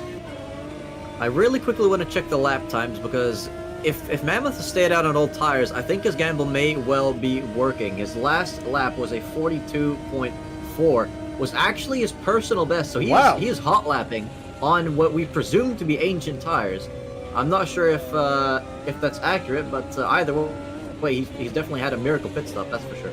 Yeah, absolutely true. That's a great effort. Oh, as we see Gillish having a look on the inside line coming through 12. Can't get it done though. The only person into the 141s is Matt. That's not a shock in itself. Matt's doing a fantastic job up top in the Aston as we ride on board with the Corvette of Cuckoo. Still trying to find a way past the Anime Aston. You see just ahead of him, Xevious has that about a second's worth of breathing space. Now here comes the Corvette. Can he get it slowed down? I think Ricky may have braked a bit early there. Oh no, Cuckoo was too deep. So he tried it, just keeps it off the grass, but that's going to cost him a few car lengths over Ricky. Yeah, that was just barely saving that car with the skin of their teeth, living to fight another 12 laps. As the top three still as they were. Oh, there's a bit of side-by-side here. Condor versus Eddie for 9th. Eddie around the outside. Maserati on Maserati here, and that is JD right behind them. So, it's alongside now, JD alongside Condor. So, they're still side by side. Now 3 wide! Oh my goodness me, Gillish! Very opportunistic in the Maserati, in the Martini Maserati. Oh no, there's Condor that's gone off the road, ran out of space as JD was trying to shut the door, but Condor was already in it. Oh, there may be a few words said about that, but Gillish, very opportunistic move. That puts him back inside the top 10. Yeah, that was absolute chaos there. Condor getting mugged by a good 3 or 4 cars in the space of one sector. Of course, I would not be happy about that either. You could see immediately trying to get at least one of those positions back, but it was into the fast sector 2, which is almost impossible to go side by side in. And in response, JD absolutely slapped him in the face there, putting him into the grass, almost letting Bullet Sam behind unlap himself. So that is very unfortunate for Condor. The car does look to have some scratches, but I think all in all, still in pretty good condition as the fight ahead continues. Indeed so. As oh, that's Cuckoo that's gone a bit deep there with that is that. Cuckoo's overtaken Xevious. Yeah, I was going to say Xevious has fallen a couple of positions. He was in 5th when we last looked at him. It's the question mark Dodge has made a mistake somewhere and has lost out a couple of positions. That puts Ricky now inside the top 5. I'm looking at the sister Black Dodge. Andrew's fallen 2.5 seconds behind Kaiser now. So that early pace is seeping away a bit from Andrew. Mammoth is continuing his charge. He's about, what, 6-7 seconds behind Andrew at this point. So podium's not impossible. We've got 11.5 laps to go. That we do as the two teammates continue to tussle. Now ahead of JD. And you can see they've pulled quite a gap to Condor as well. Now, I mean, a lot of these drivers, it's not too surprising that they're pulling away like this. They are quite fast and are really just back here because of the number of mistakes that they've made so far, but thankfully still in good enough condition to keep it going. Trying to get back into the top 10 for some good points, of course. You get points up and down the entire grid. As you can see, Gillish pushing his teammate through the corner. And I think Xevious getting within a whisker of getting that P6 back as well. We'll see how he does. Aston versus Corvette versus Dodge here as they come through turn 17. Riding on board with Xevious. He's got a little bit of momentum advantage over Cuckoo. Cuckoo goes to the inside lines. He's trying to slipstream Ricky. Ooh. Oh, nearly onto the grass for Xevious. He's boxed in though. He's going to have to hope for a bit of a mistake here. He gets alongside, noses ahead of the Corvette, but he's on the outside line of the horseshoe. That's going to backfire on him, or is it? He's kept his foot in it. He's still side by side with Cuckoo as they come down into turn 3. He's got the inside line again for the next 2 apexes. This is a potential overtake for him. It's still not done. That Corvette's still there. Brilliantly driven by both of them. Cuckoo gets his Corvette back up into 6th. No, not quite. Cuckoo just lost traction at the wrong moment there. And Xevious, by pure determination, has got 6th. That was, yeah, determination, if anything. Both drivers on the outside of multiple corners. It kept on going, kept on going, kept on going until, of course, you reach the final corner where you can be around the outside of someone. And then finally an overtake is made. So Xevious back in the P6, immediately looking to get 5th off of Ricky, but we'll have to wait and see if the Aston will be as generous with the space in the corners. Remember I said that there weren't very many overtaking opportunities? Yeah, that's drivers definitely proving me, and I'm happy that they are proving me wrong here. As we look at Ricky hanging on to 5th position from Xevious. Oh! Ooh. The Dodge nearly rearranging the tail end, well, nearly hitting the Nyan Cat on Ricky's tail there, but just about managed to avoid impact, or certainly from our perspective, he avoided impact. We don't hit cats or condone hitting cats on this channel. Nope, absolutely not. But now let's see what happens here. Has Xevious got a bit of overspeed? Doesn't look like he's going to get close enough to challenge into the horseshoe this time. But he's most certainly keeping the pressure on Ricky as we enter our final 10 laps of the race. And again, that was a little bit uncomfortable for the Aston coming out of turn 1. And nowhere here that the Dodge is going to have a particular advantage. Just got to keep that pressure on and hope that Ricky makes a mistake. Which we have seen plenty of so far in this race, not just specifically from Ricky, but it has been a very, very tough race. Drivers complaining about tires before the race had even started, quite high temperatures, and you can just see Xevious having to lift off there, had way more speed than Ricky, but just nowhere to go for a move. So biding his time as Cuckoo also looming just behind. Further back, the fight for P10 continues as well. Although it seemed to be a bit closer on the mini-map than it actually is. JD putting pressure on Eddie as Gillish starts to slowly pull away. That he does, but as we've seen, all it takes is one mistake for that all to change. Andrew, from that early challenge for second, is now 5 seconds behind Kaiser. And in the background, you just saw Mammoth there appearing in shot as we look at Xevious now very much under the rear wing of Ricky, challenging potential for 5th. He's been quite strong in this particular part for the last few laps, so let's see what the question mark Dodge can do. He backed out of it. He had to. He didn't want to end up pushing Ricky through turn 17 through the hog pen, so he had to back out of that, just cost him a tiny bit of momentum. Is he going to soap up the inside of turn 1? He's there. He's not got the overlap though. He's showing his nose, keeping the pressure on, trying to force the mistake. Ricky is wise to it and hangs on to 5th. I mean, you could see as well Xevious once again compromising his line into 1. Cuckoo with the much better racing line into the corner, but just couldn't capitalize off of those different lines, as I think Cuckoo might be struggling a bit with those rears. You could see, despite the worst lines in front, they actually had slightly better traction out of the first corner, so it's definitely not making things easy for Cuckoo. They're going to hope for some mistakes from the pair ahead. As you can see, Xevious practically pushing Ricky through these corners once again, emanating the very bulldozer that created this track. Oh! That was close. It does look like that Xevious has the pace advantage, but nowhere to get those horses galloping. To understand, they still have the pit stop in front of them. I think everybody's been through the pits at least once in this race. Whether anybody needs to do it again is the question mark. Has anyone burnt the best out of their fuel tank and out of their tyres is going to be the ultimate question. But I'm pretty sure everybody has seen the pits. I think Andrew might be in trouble because he's really dropped off of Kaiser now, only 2 to 3 seconds ahead of Mammoth and 4. I wonder whether could lose his podium. I think he's in trouble with his fuel tank. I think he's not filled enough, so he's backed off. His last lap was 2 seconds too slow, and his current lap was almost 3 seconds too slow. I think if he is in fuel trouble, he is in serious fuel trouble. Yeah, I think that's what he's doing. He's trying to eke the fuel tank out rather than do a splash and dash. That is my suspicion. We know he was in the pits long enough for a tyre stop. I think he may well have not calculated, but also remember, he came in before the rest of the crew, so he may have actually put as much in as he could, but realised it might fall a bit short.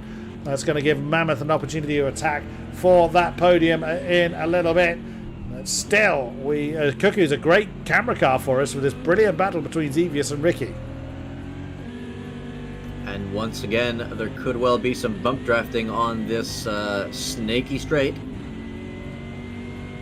We'll see. Now, we saw Xevious' teammate make that side-by-side, but Ricky just parking his car exactly where he needs to prevent Xevious doing the same trick.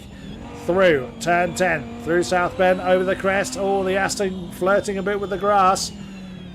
But still manages just... Oh, everybody flirted with the grass on the outside of turn 12. That's going to cost Xevious that momentum he needed to try and challenge Ricky up into turn 14, and into the pits comes Bullet Sand. So is another pit stop required? We will have to see what the outcome of that is. Mammoth now within striking distance of the podium. Yeah, I think it's definitely not quite what we predicted after the pit stops, but Mammoth's had a very strong second stint to this race, albeit still a second off his PB, and look, just Andrew completely letting him go into turn 1, handing him that podium on a silver, if not golden platter, and Mammoth is going to happily take it and enjoy these final 6 laps in P3 glory. Yeah, I reckon that Andrew's looking at his fuel tank and wishing there was more in it. That is my suspicion. I could be completely wrong. He may well have just pushed his tyres that hard. They just worn away very quickly, but like I said, I have my suspicions. But we go to the sister Dodge now as he's continuing to pile the pressure on Ricky. It's just nothing he's been able to do has shaken the Anime Aston from that 5th place, although saying that the Aston just touches the grass. Is this an opportunity now for Xevious? He's right under the rear wing, but he's lost the momentum at the crucial point. He gets a bit of slipstream there, but nowhere to use it. He's getting frustrated, and Cuckoo is closing in as well. Imagine how different this track would be if that was just another straight leading up to a hairpin. Right? Yeah. So very true. Oh, and I wonder if Zeevies is just trying maybe a different line through that pair of turns 11 and 12. Now he's got an opportunity. He's glued to the back of the Nyan Cat and gets the slipstream, gets alongside Ricky. Surely now the move is done over the crest before they get to turn 13. It is job done. Zevius finally wrestles that 5th position from Ricky. And manages to keep it steady on the brakes as well. Sometimes you get drivers that are a little bit excited at finally getting a move that was a long time coming, finally done, and then they overshoot it into the next braking zone. So Xevious not doing that, now looking to potentially gain from Andrew's misfortune if he really has underfueled that car dramatically. The gap between the two currently 16 seconds, just 5 laps left to go now. Lap 30 of 35. Let's see what twists and tails unfold. That's Condor alongside Trouble. The green Dodge just about winning out on that one. Coming up into turn 14. So Trouble, great defense there. And it manages to keep the Maserati behind. I do love the contrast between that very saturated green and red there. Would like to see him side by side maybe a bit more often. Yeah, no argument there. JD chasing. Does look like... Yeah, I think the pressure's kind of been taken off of this fight here. JD's been harassing Eddie for the last few laps, but that gap now starting to open up a bit more than we've previously seen. I think the closest fight on this track, I think there are some drivers in the back that are starting to approach each other a little bit more closely compared to where they were earlier, as Bullet Sands were tied from this race. We're down 18 drivers now.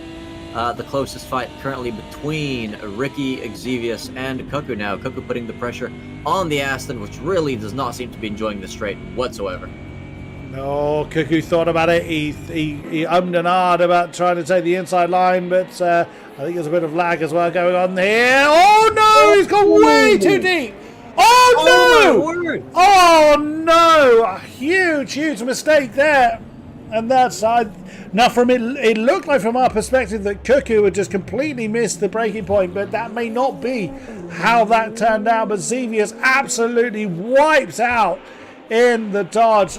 We said, didn't we, that there's more twists and tails yet? But Ricky is in battle. That's Exus that I may well have just been caught up in that, or was trying to get out of the way, as he's now the last. But both the Falcon cars having a really difficult race this time around. But oh dear. This is where that rule from earlier comes in. If we could still get a safety car, I think the answer to that is no, because Matt's in P1, still pushing like crazy, still setting record lap times, I'm sure. Well, okay, he's a second off his PB, but that's probably still a second ahead of anyone else. But yeah, so 3 cars typically would cause a safety car, but we don't want to end the race in those circumstances and make everyone sad. So no safety car called after that incident. We can see Warlord now, I think, getting tangled with Cuckoo again. So that's a very chaotic end to the race for Cuckoo. Will probably be as annoyed, if not even a bit more annoyed than last week at the end of this one, because that was once again on for really good points, and now the car is an absolute wreck. Yeah, Warlord was not involved in the original incident, so it wasn't any kind of retaliatory action there. But in case anybody kind of thought so, I think that car just can't turn. So Cuckoo's in all kinds of trouble. You see Xevious can't get the Dodge to turn either. He'd love to use this pit lane that he's just coming up to, but he can park in it all he likes, but it's not going to do anything. Into the pits, though, comes Nismo. So some drivers feeling the need. I bet you, again, it's fuel. I bet some people are going for splash and dash, whereas Andrew backed off the pace. We still have the fuel man inventing imaginary refueling points. But yeah, I would think that is what the issue is people cannot get can't get enough fuel in the car, or just burnt it too much. This is a very, very lucky moment for Gillish and Eddie, by the way, because they were barely in the top 10. Now they're currently 6 and 8. So that's a good extra haul of points for them. Eddie now putting pressure on one of the Anime Astons. Earlier he was being put under pressure by the other one, but JD dropped back a little bit, no longer able to involve himself in this fight. wireless refueling. I like that. I like that, Toyota. That's a good comment. Galax, we did look a bit intentional. We'd have to look at the replay, but that's up to the stewards to do so. That's not up for us to debate. Well, I did have quite a good look at that one, actually. Just so much happened, I actually forgot to talk about it. It seemed like Cuckoo, I think, potentially saw how difficult it was to get past that car from the fact that it took Xevious about half the race to do it. I think Cuckoo there, wanting to go for the first possible opportunity, was very close at the end of the straight and then just sent it down the inside, which is, I would have to say, a somewhat suicidal move. And because of that, they were both not able to use the brakes properly and absolutely murdered Xevious, who was a complete innocent bystander in that whole incident. From that initial point, yes, I would say that was a misjudgment. As we see Eddie thinking about an inside maneuver on Ricky there, but does not commit to it. Doesn't fancy going side by side up into 14, and I don't blame him at all. Oh, and that's... Is that Nismo?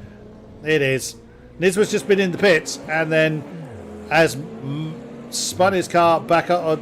I'm having some very weird internet because he kind of crabbed sideways back on the track there. I don't know if that's how it looked to you, but that's how it looked to me. It most certainly did. Yep. Oh, okay. So it's not just me then. So yeah, Nismo not having a good first race back.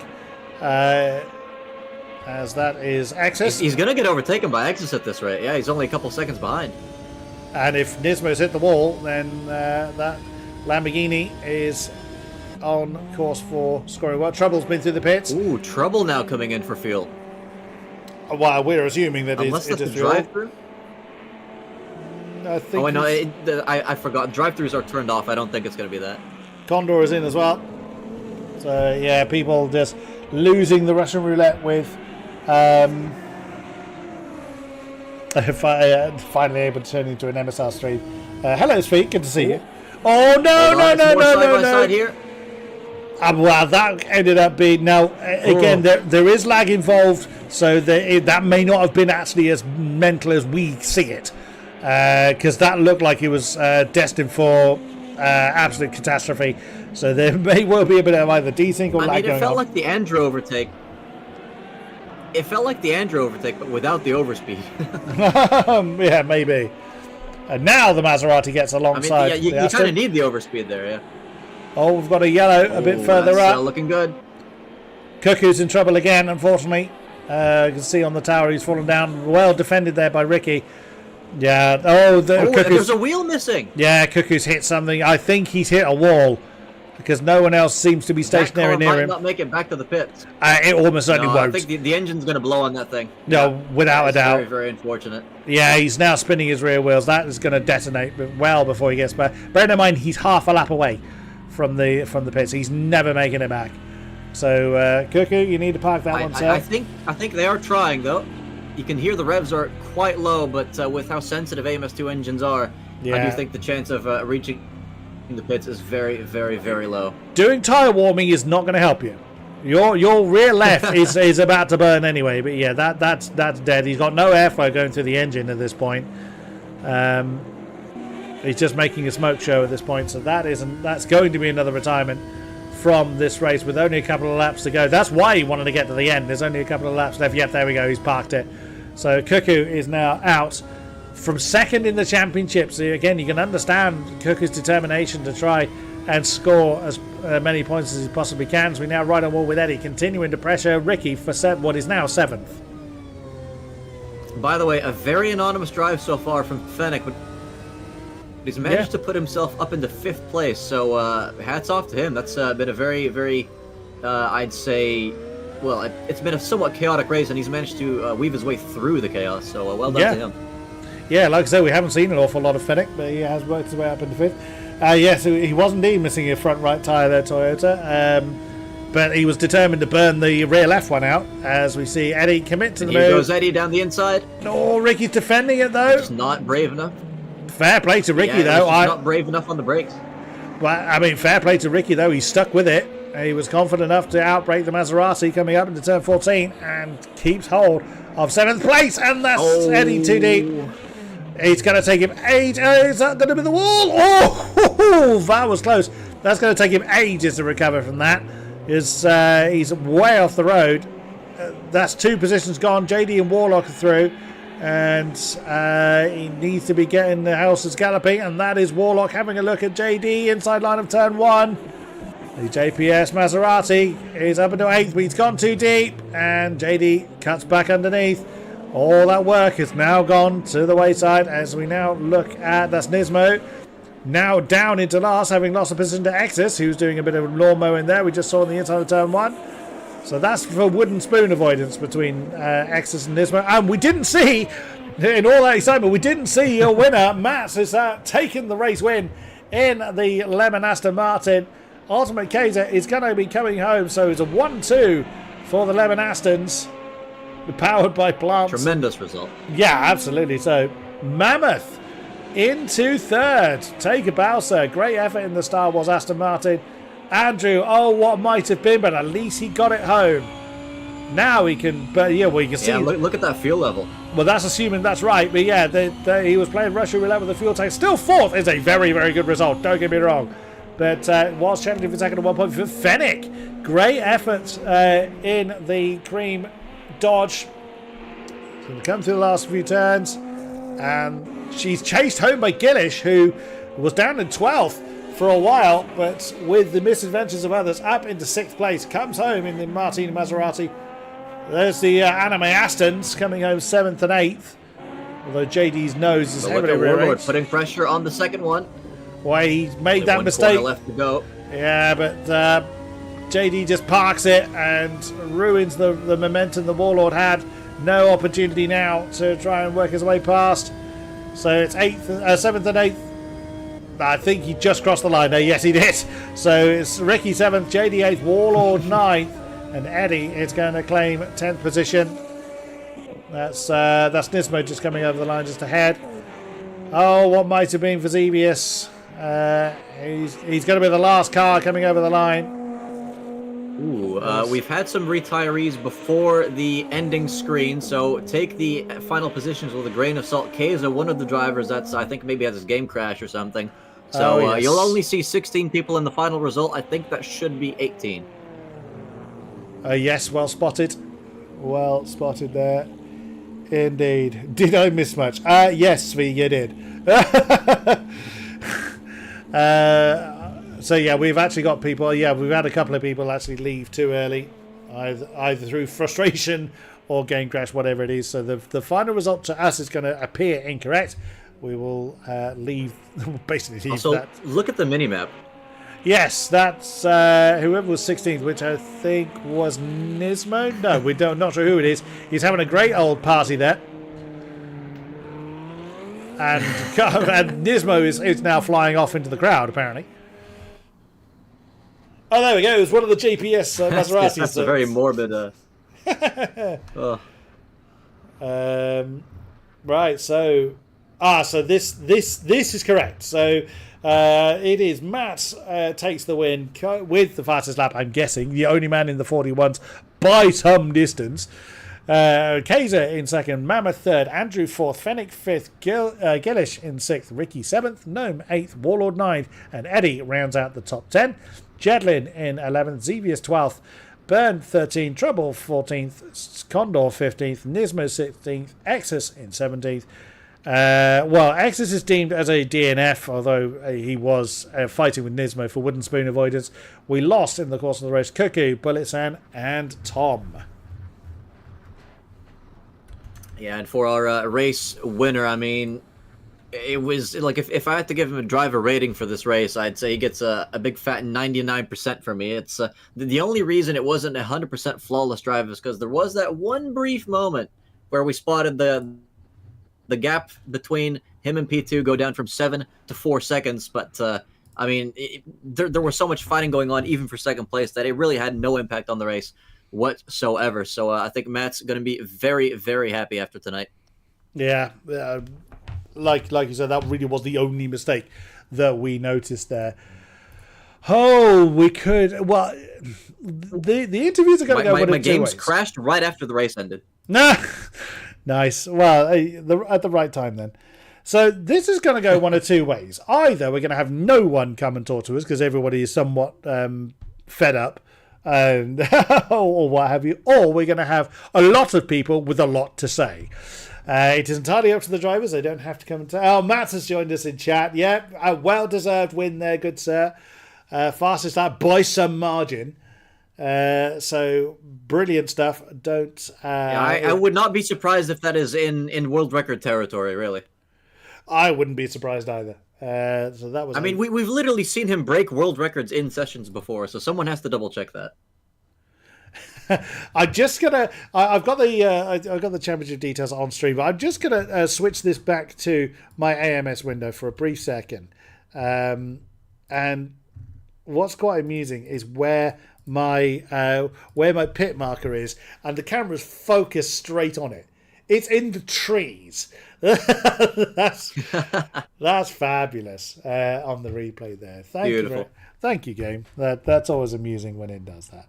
Right, has anybody made... Go ahead oh, yes. I'll go ahead and bring in our first interviewee. That will be Ultimate Keza. All right, take it away, sir. Welcome, Keza, P2 finisher. A very, very successful evening for your team tonight. How are you feeling? I mean, obviously, it's a really, really nice team result, so congrats to Mats. I think he also was a bit down after the first two races, after having two blunders, essentially. But tonight you just saw the best of Mats. Like, I think it was 4/10 in quali. I have no idea how he did that. He was 3/10 quicker than me in sector 2. And almost a second in the race. Yeah. Yeah, I mean...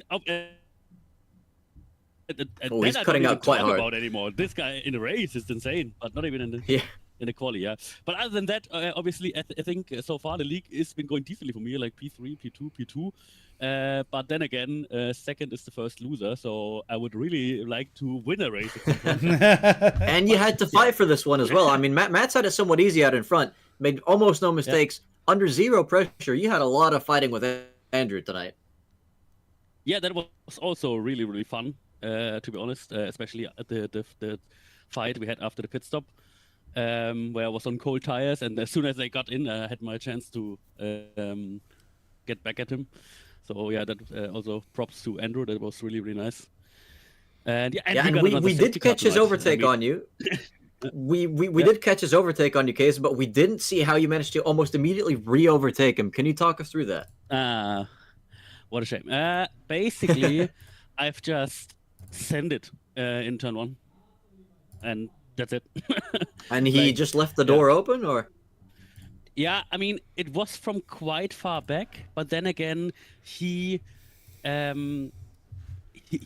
to lift and coast right away because he pitted a lap earlier, and it was already closed for everyone. I don't know if you saw the message in the end, where everybody posted how much fuel they had left, and everybody was like 0.3, 0.2, 0.1. I mean, I had 3 liters because I'm somewhat of an amateur apparently, but props to Andrew as well. Like, I had no idea you could. Oh, Discord's having a rough time. Oh. Okay. I don't know how much you got of that. Yeah, I caught about 5% of that last message. Okay, I basically didn't think you would be able to make it pitting a lap earlier. So, yeah, props to Andrew that he made it, actually. Yeah. Yeah, in the end, he only lost that extra position to Mammoth, so no podium bragging rights, but definitely healthy points for the rest of this season. Keza, do you have any maybe message of hope to your rivals that you won't automatically just win another title with this crazy consistency of yours? I mean, I won't, I guess, because obviously it looks like I have a healthy lead right now, but with having those good results, at the moment, I lose a big chunk of points, while other drivers either lose nothing or very little. So it is closer than it actually seems right now, I think. So, yeah. But obviously, I wouldn't say no to another title. And if I do it without a win, that's that very, would very just true. be returning things, I guess. But yeah, to be honest, like if Mats keeps driving like this from now on, and I have one blunder, I'm done. Like, I don't know. If, What impresses me, like, like I did actually practice a lot for this one because I was scared of the track. And like this morning, Mats was like, "Yeah, what times are you getting? I'm gonna check it out later." And then I saw he went like for like 5 laps on the fucking practice server, and then he's 4 tenths quicker than me in quali and absolutely destroys me in the race. This guy is an alien if there ever was one. He absolutely is, and well, whatever he had for breakfast today, I think he should make sure he eats that more often, because I was about to say one more blunder and he might have to switch teams to picky blunders. Yeah, potentially, yeah. No, but definitely Okay, congratulations to you both. Yeah, thank you, Derek. I don't want to steal more of your time. Yeah, thank you so much for commentating.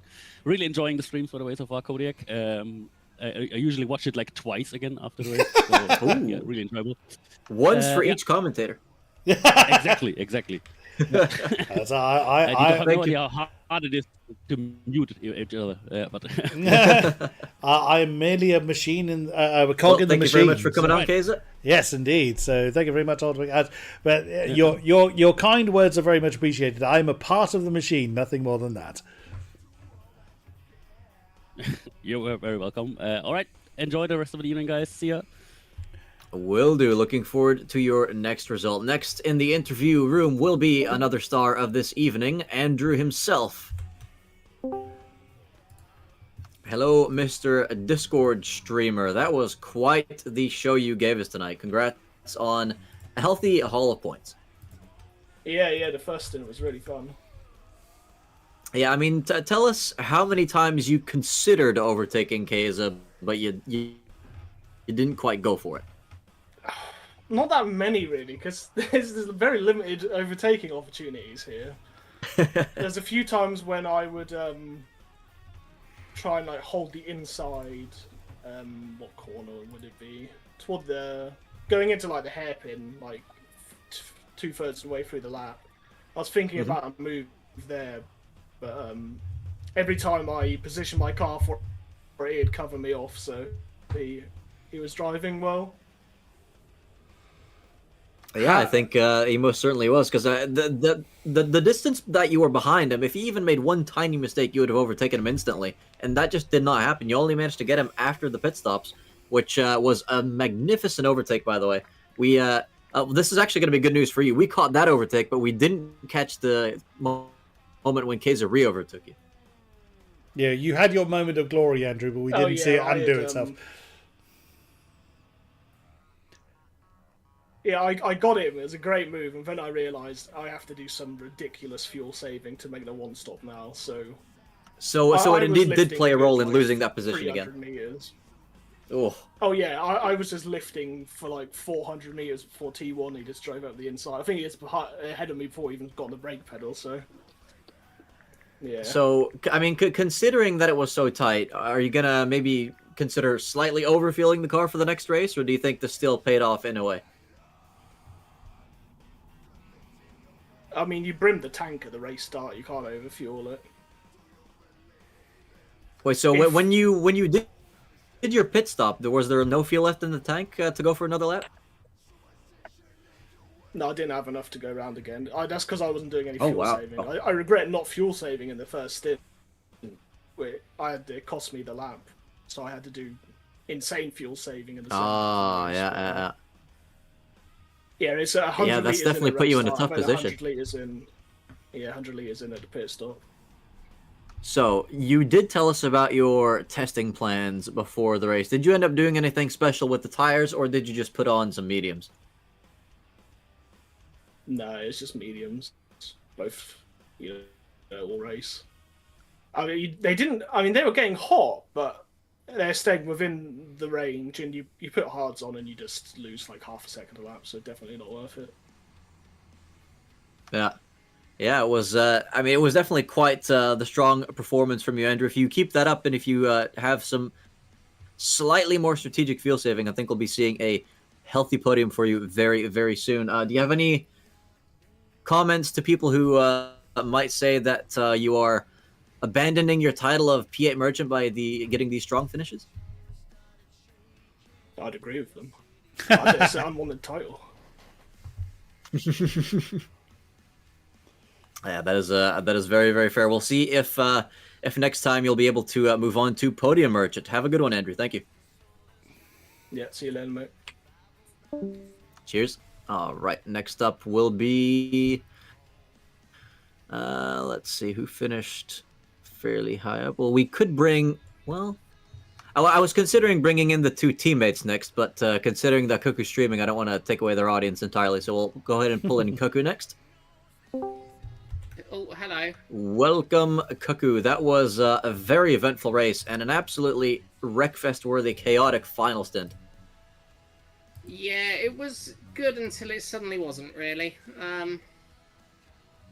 Very unfortunate. Yeah, I mean, before we get to that part, tell us about the battles you had for the good, like, first 3/4 of the race, because it really was something to watch.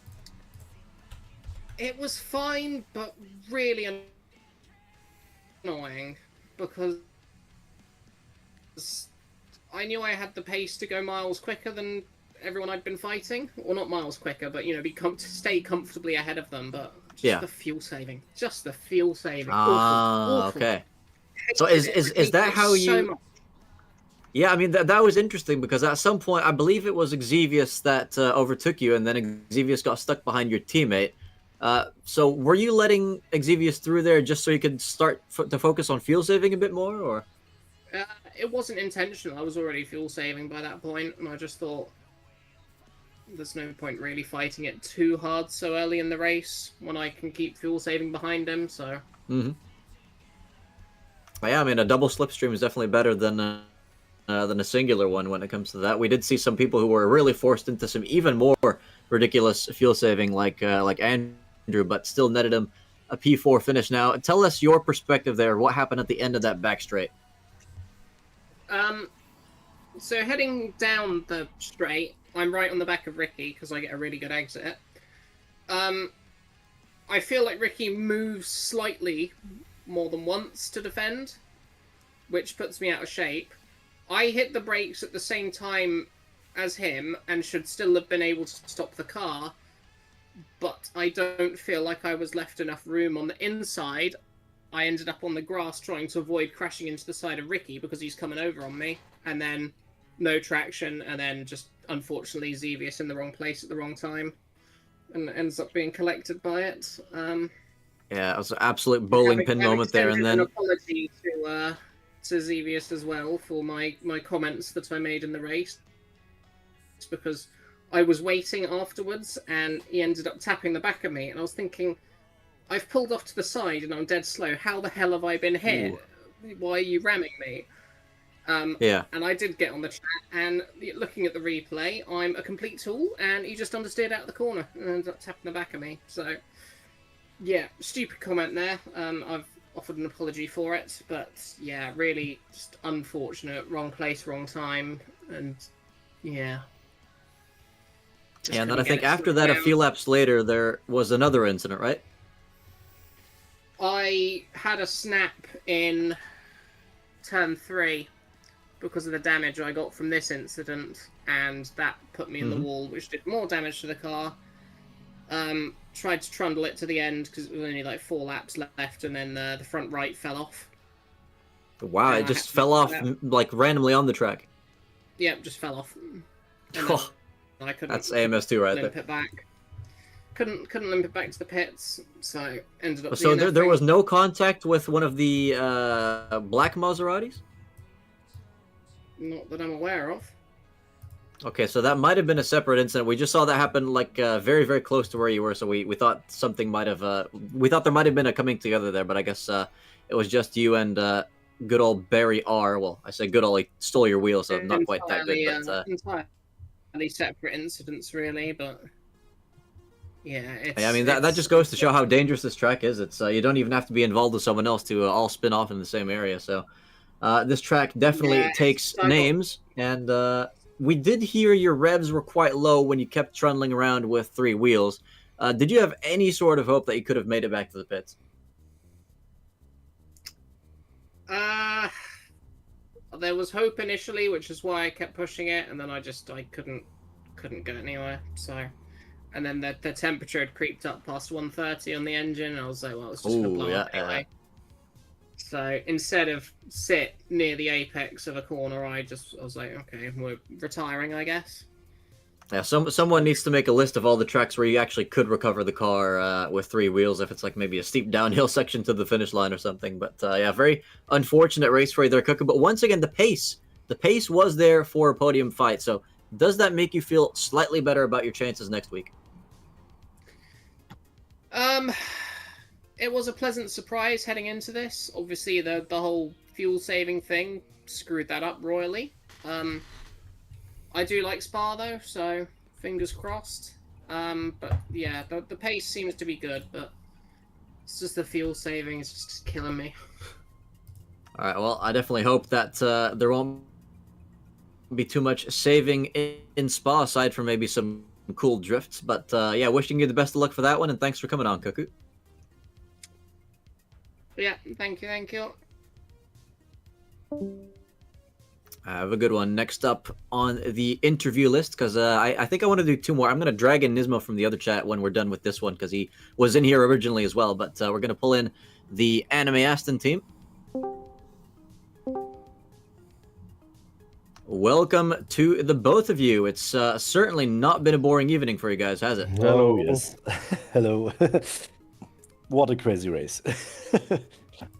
Yeah, that's putting it lightly. Now, you guys were fairly close to each other on track multiple times. Was there any battling between you two at all, or was it just within each other's sight?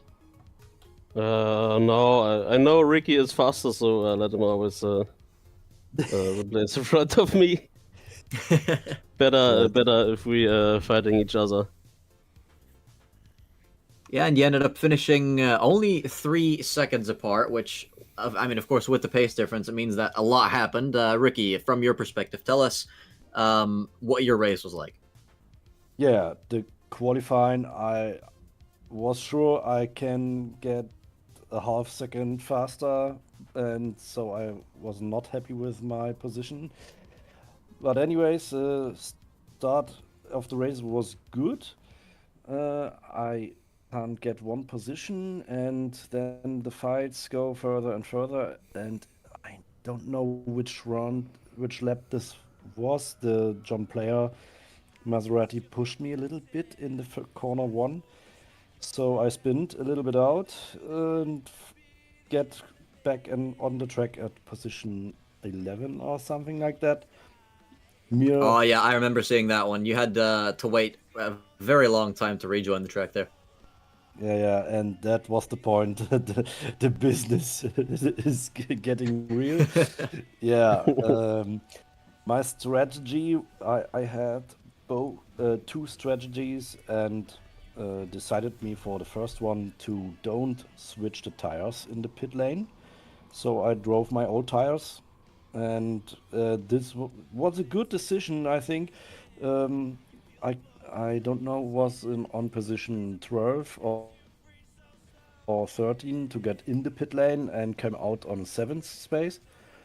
And yeah, my tires was good enough to to fight with the other guys, the Viper and the Corvette. So I think I have to look the stream in the replay. I think that was good for the fans. Yeah, I think so as well. It's, I mean, some of the battles as well, they lasted so long that I got a bit worried about some people hogging the screen time, but you definitely had quite a few on-stream moments as well, so I hope you're looking forward to reviewing those. Now, JD, your race was definitely not boring too. Tell us what it was like from your end. Yeah, it was really intense. My qualifying was also not so good. But yeah, it's beginning from the safety car phase, I think it was really intense. Fuel handling was quite difficult because our both fuel was empty at like 300 meters before the finish line. This was crazy. We rolled around. Yeah. I had some nice fights with Gillish and Eddie for I think like maybe 10 rounds or something, because everyone was fuel handling. This was really crazy. Wait. I just want to quickly double check something. JD, you said you ran out of fuel 200 meters before the finish line, right? Yeah, something like Yes, that. me too. And Me this too. was That is really absolutely close insane, 'cause with, yeah? Yeah, I was about to say you finished 40 milliseconds ahead of Warlord. Yeah, That right. is I saw incredible. him right. You saw him right next to me on the finish line, and I was just hoping, oh my god, please no. This was really Yeah, that crazy. is I'm very glad that your car rolls that well, because that's some very crucial non-engine related performance. Well done to you there. And I mean, P8 I think is a very good finish for you as well. What position are you guys aiming for in the team standings? I don't know where Talk to we you. actually are. I think. Well, we just have an updated table from tonight. You guys drive for Drink and Drive Saxony, correct? Yes. Yeah. Currently P4 in the standings. Nice. 6 points ahead of Oh No by WTF. And 8 points behind Peaky Blunders in third. Yeah. I think Podium is near. it's podium is near and it's not impossible. Depends on the luck or the unlucky guys. The in unlucky next of the races. I think. Yes, my great English sometimes. I think if I didn't have the incidents with the John Player and with Cuckoo in the 30th lap, I think, yeah, maybe position 4 or 3 in this race were possible for me, but yeah, the incidents. I'm very, very happy to get from position 16 or something like that to 6 or 7 yet in the end of the race. I'm really happy with this results. Yeah, I mean, despite the incidents, you definitely kept your pace up, which was great to see, and is a good sign for upcoming races as well.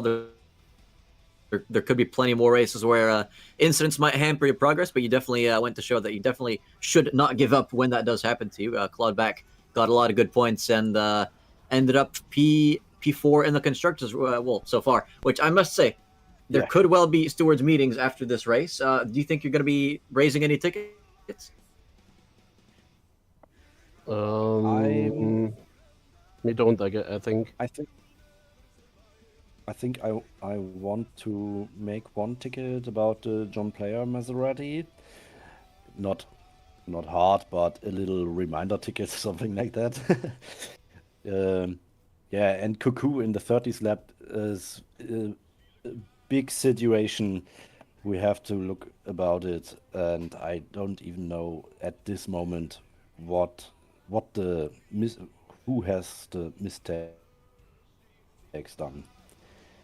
Yeah, I definitely hope It's someone really, raises a ticket for that sad. one, because that was quite crazy. It's really sad for Xavius in the Viper. Oh yeah. Yeah, but I think I was in front of Cuckoo in the beginning of the corner, and he braked too late. Of the inside, he came on the grass, and yeah, no grip, and shit has happened.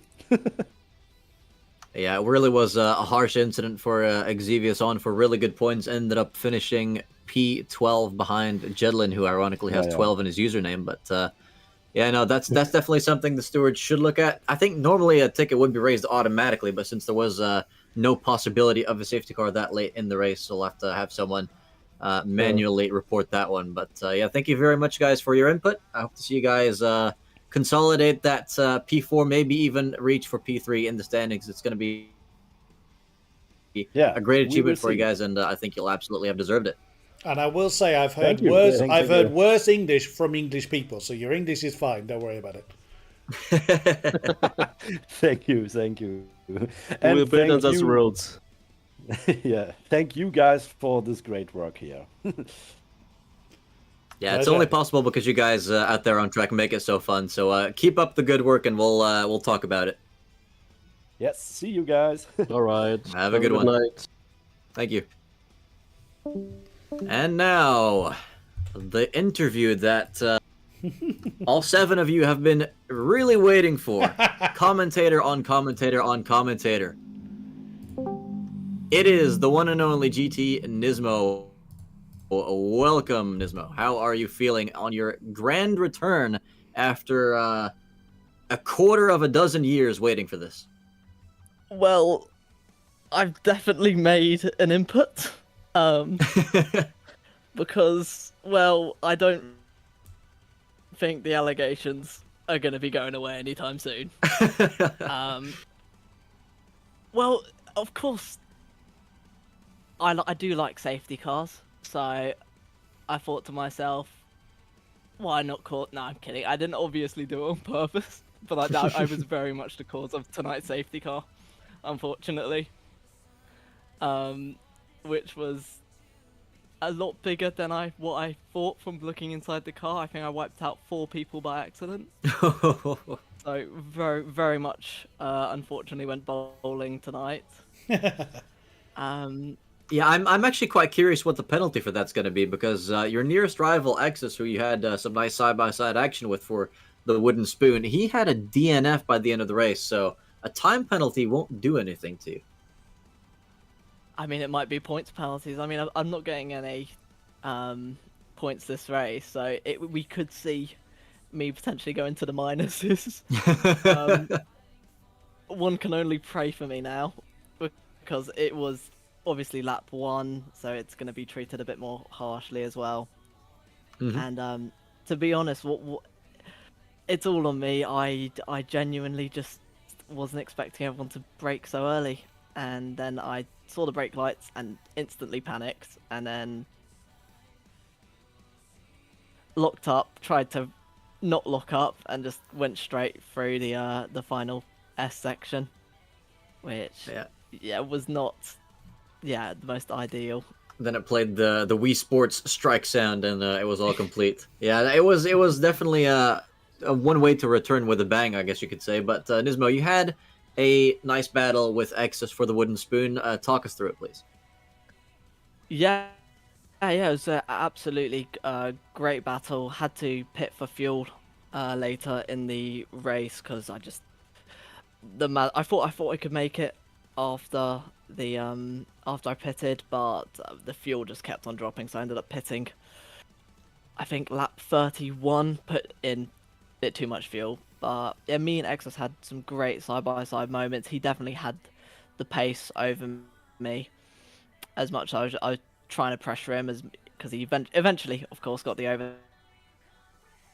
overtake on me, and then weirdly enough, I think Eddie as well, which was a lap in front of us, caused a bit of shenanigans because he was a lap in front, yet we somehow caught him. I think he might have had a small mistake or something, which caused some sort of thing. And then on the final, because I think Exus took me on the second last lap, and then I tried to take him back on the last one, but made a crucial mistake going through the fast left-hander, which, as I think King-Kodiak said at the start of this, I think even before qualifying, that if you mess it up there, you go absolutely flying off the track. And yep. I can confirm I did go flying off the track on the final lap. There was no obligation to prove me right on that one, Nismo.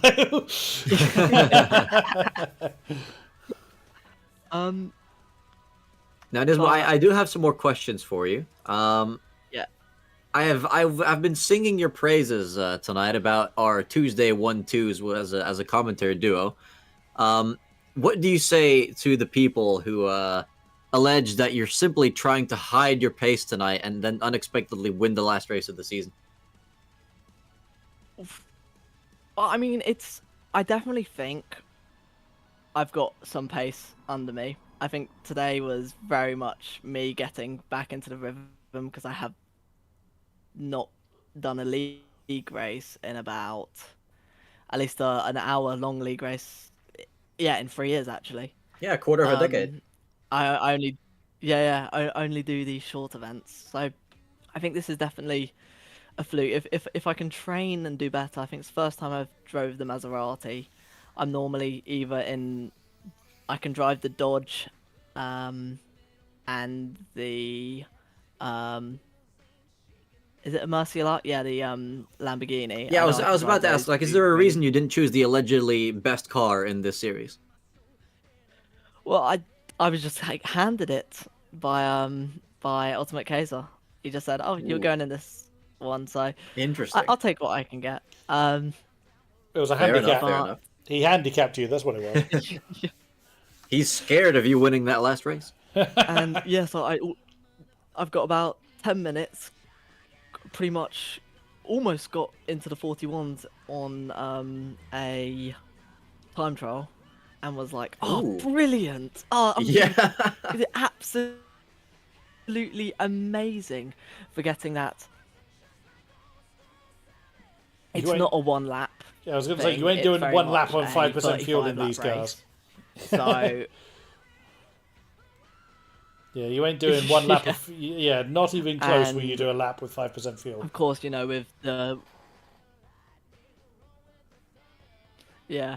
and of course with all the tire wear and stuff as well, it all affected me. I think I was very much at the start doing 43s just because the car was just consistently 43s, but just was not feeling comfortable with the car. I even stole Gillis's setup, Ooh. which he kindly put on time trial for me, which is why I grabbed originally. Had 10 minutes with that, and then 20 minutes when I got back from dinner to do it. But no, I mean, it was altogether though, it was great fun. Of course, always driving with these guys, it just amazes me the level, because this is not an open lobby. I will always say that. It's you go into an open lobby, you're like, oh, I feel so quick, I feel so fast. And I've come into this lobby, and I will be honest, I feel very humbled. So I know a lot of them are great drivers. I'm definitely going to give them a battle tomorrow and Tuesday to make up for it. But yeah, back to the usual commentators, Tuesday wins. But Nisma, I do have a couple more questions I quickly want to squeeze in there. You mentioned you nicked Gillish's setup. You did spend quite a bit of time in the pits during qualifying. Were you just making small adjustments there, or? Oh, well, I was actually just trying to set up a camera because I was just talking to someone while I'm racing. So... Wait! You were like having a video chat with someone mid race? Yeah. Well, I was having a video chat while racing. Wait, could you see the other person on video as well? Yeah, I can also. Nismo, that's elite. You can't drive and look at people like that. I'm not texting and driving. I'm talking and driving. It's worse. No, you're looking at them and driving. That's worse. I can't help it. You know. Oh, yeah, tell that to the judge. My word. Now, Nismo, I was going to ask you, and I think the answer now that you've said that, it's probably going to be no. But since you haven't raced competitively in this long, and you've been doing so much commentary, I was going to ask you. When you started the race, were there any moments where, in your head, you were just thinking commentary, like what you would say when you saw some of the crazy things happening, or were you just very, very focused on looking at that person instead of the road? Oh, I think always I'm thinking of some commentary things. I think it's now ingrained in my brain. Whenever I see an incident, it's like, oh, and there's content. I think was it the cuckoo? No, it wasn't cuckoo. It was, I think, someone had a small crash right in front of me, and in my head I'm like, oh, and they're off. Oh. That's gonna take him to the back of the pack. I'm always gonna miss commentating. I mean, when you're in a voice chat with someone, you theoretically could have just said that. Yeah. Well, I was because they were watching the stream as well. Oh, okay. See, that was going to be my next question. If the other person on the other end of that camera wasn't whoever's doing the Great British Bake Off, and you were just watching that live or something, I don't know. No. No, they were watching it live. Going, oh my god, this person crashed ahead. I'm like, yes. I mean, that's a shame. So it's like an engineer spotter kind of scenario. Yeah, well, not intentionally. So, all right, well. No, No, I'll definitely say it's been enjoyable to have you back, Nismo. And right as I said that, there's some shenanigans going on in the background of the video on stream. But I definitely hope you enjoyed your big comeback tonight. Do you have any tips for a starting commentator like Kodiak, who's an MSR rookie? You know? Well, from what I watched, you've got everything already handled pretty much. Get off the if there's anything fence. stream-wise as well, You that coward, get off obviously. the fence. But I have heard that you do like professional. One step at a time. Well, yeah. I've done trackside commentary. I think that's what you mean. Yeah, trackside. Yeah, that's what I mean. Yeah, which is true. Yes, I do, and I'm doing 5 this year, which I'm looking forward to. But my top level esports days are some distance in the past now. No, I think apart from that, you guys got it absolutely handled. It always feels weird, especially coming into the VC and being the one interviewed, or because I've always got this whenever I race, or if I'm ever racing with someone that's streaming, I've always got their stream on the background, and I just ever so slightly flick my eyes occasionally when I don't know how you do I that. see my car pop on. I have no idea how you do that. I can't do that. I can't listen to someone talk about me. Not that I've been commentated on very many times, but I can't do that. I can't listen to someone talk about me without that putting me off entirely. Oh yeah, I completely panicked because I forgot the feeling. I think you went on in qualifying. You I think hopped on to me for about what was 5 seconds, and I literally went, "Oh shit." I mean, oh no, and maybe keep family friendly. I was like, oh yeah, that's another exciting but fearful feeling, because yeah, it was especially when you're watching someone else and I'm like, oh no, they were in front of me and I've just spun, and then I see myself come back onto the track shamefully. Well, hopefully next time around, I mean, this is a bit of a tougher track. I think Spa, you're a bit more experienced at. Do you think you're going to be able to make it for that race? Hopefully, yeah. I do hope that I can make it. I've always got things up and going now, unfortunately, so helps being a reserve driver in the fact of I've got a bit more leeway, but maybe I'll be able to make it. If not, I think I know all the rest of the tracks as well, so I will very much hopefully at least do one more race this season. That's very, very good to hear, Nismo. And I will say my final comment for you tonight is ever since you've stopped commentating, I don't think I've asked a single person a question about beans, so I think it may well have been your fault. What? I would say it's because I'm British, but so I'm going to guess Kodiak is as well. So as far as I'm aware, and you haven't told me that. What's the beans thing about? That's a discussion for off air, maybe. Yeah. We'll keep that. We'll save that one for next time. Thank you very much for coming on, Nismo, and I wish you the best of luck in your big business and in racing as well. No worries. Thanks so much. Have a good night, guys. Good night, Nismo. And that is everybody. So yes, as mentioned, next time out we head to the Ardennes Forest. It is Spa Frog Shops, as the closed captions love to say. But Spa-Francorchamps is awaiting us, and it's our endurance race of the season. So very much looking forward to that. So then, thank you very much to those that have been with us either live or post-event. It has been a great pleasure to have you along for the ride. Thank you very much, Martin, for joining me in the commentary box and being in charge of the cameras. It is always a pleasure, sir. Absolutely, even more so tonight with some of the absolute treats for camera angles that we got. Yeah, absolutely true. So we will be back next week for Spa-Francorchamps. We hope to see you there. Until next time, thank you very much, and good night. Good night, everyone.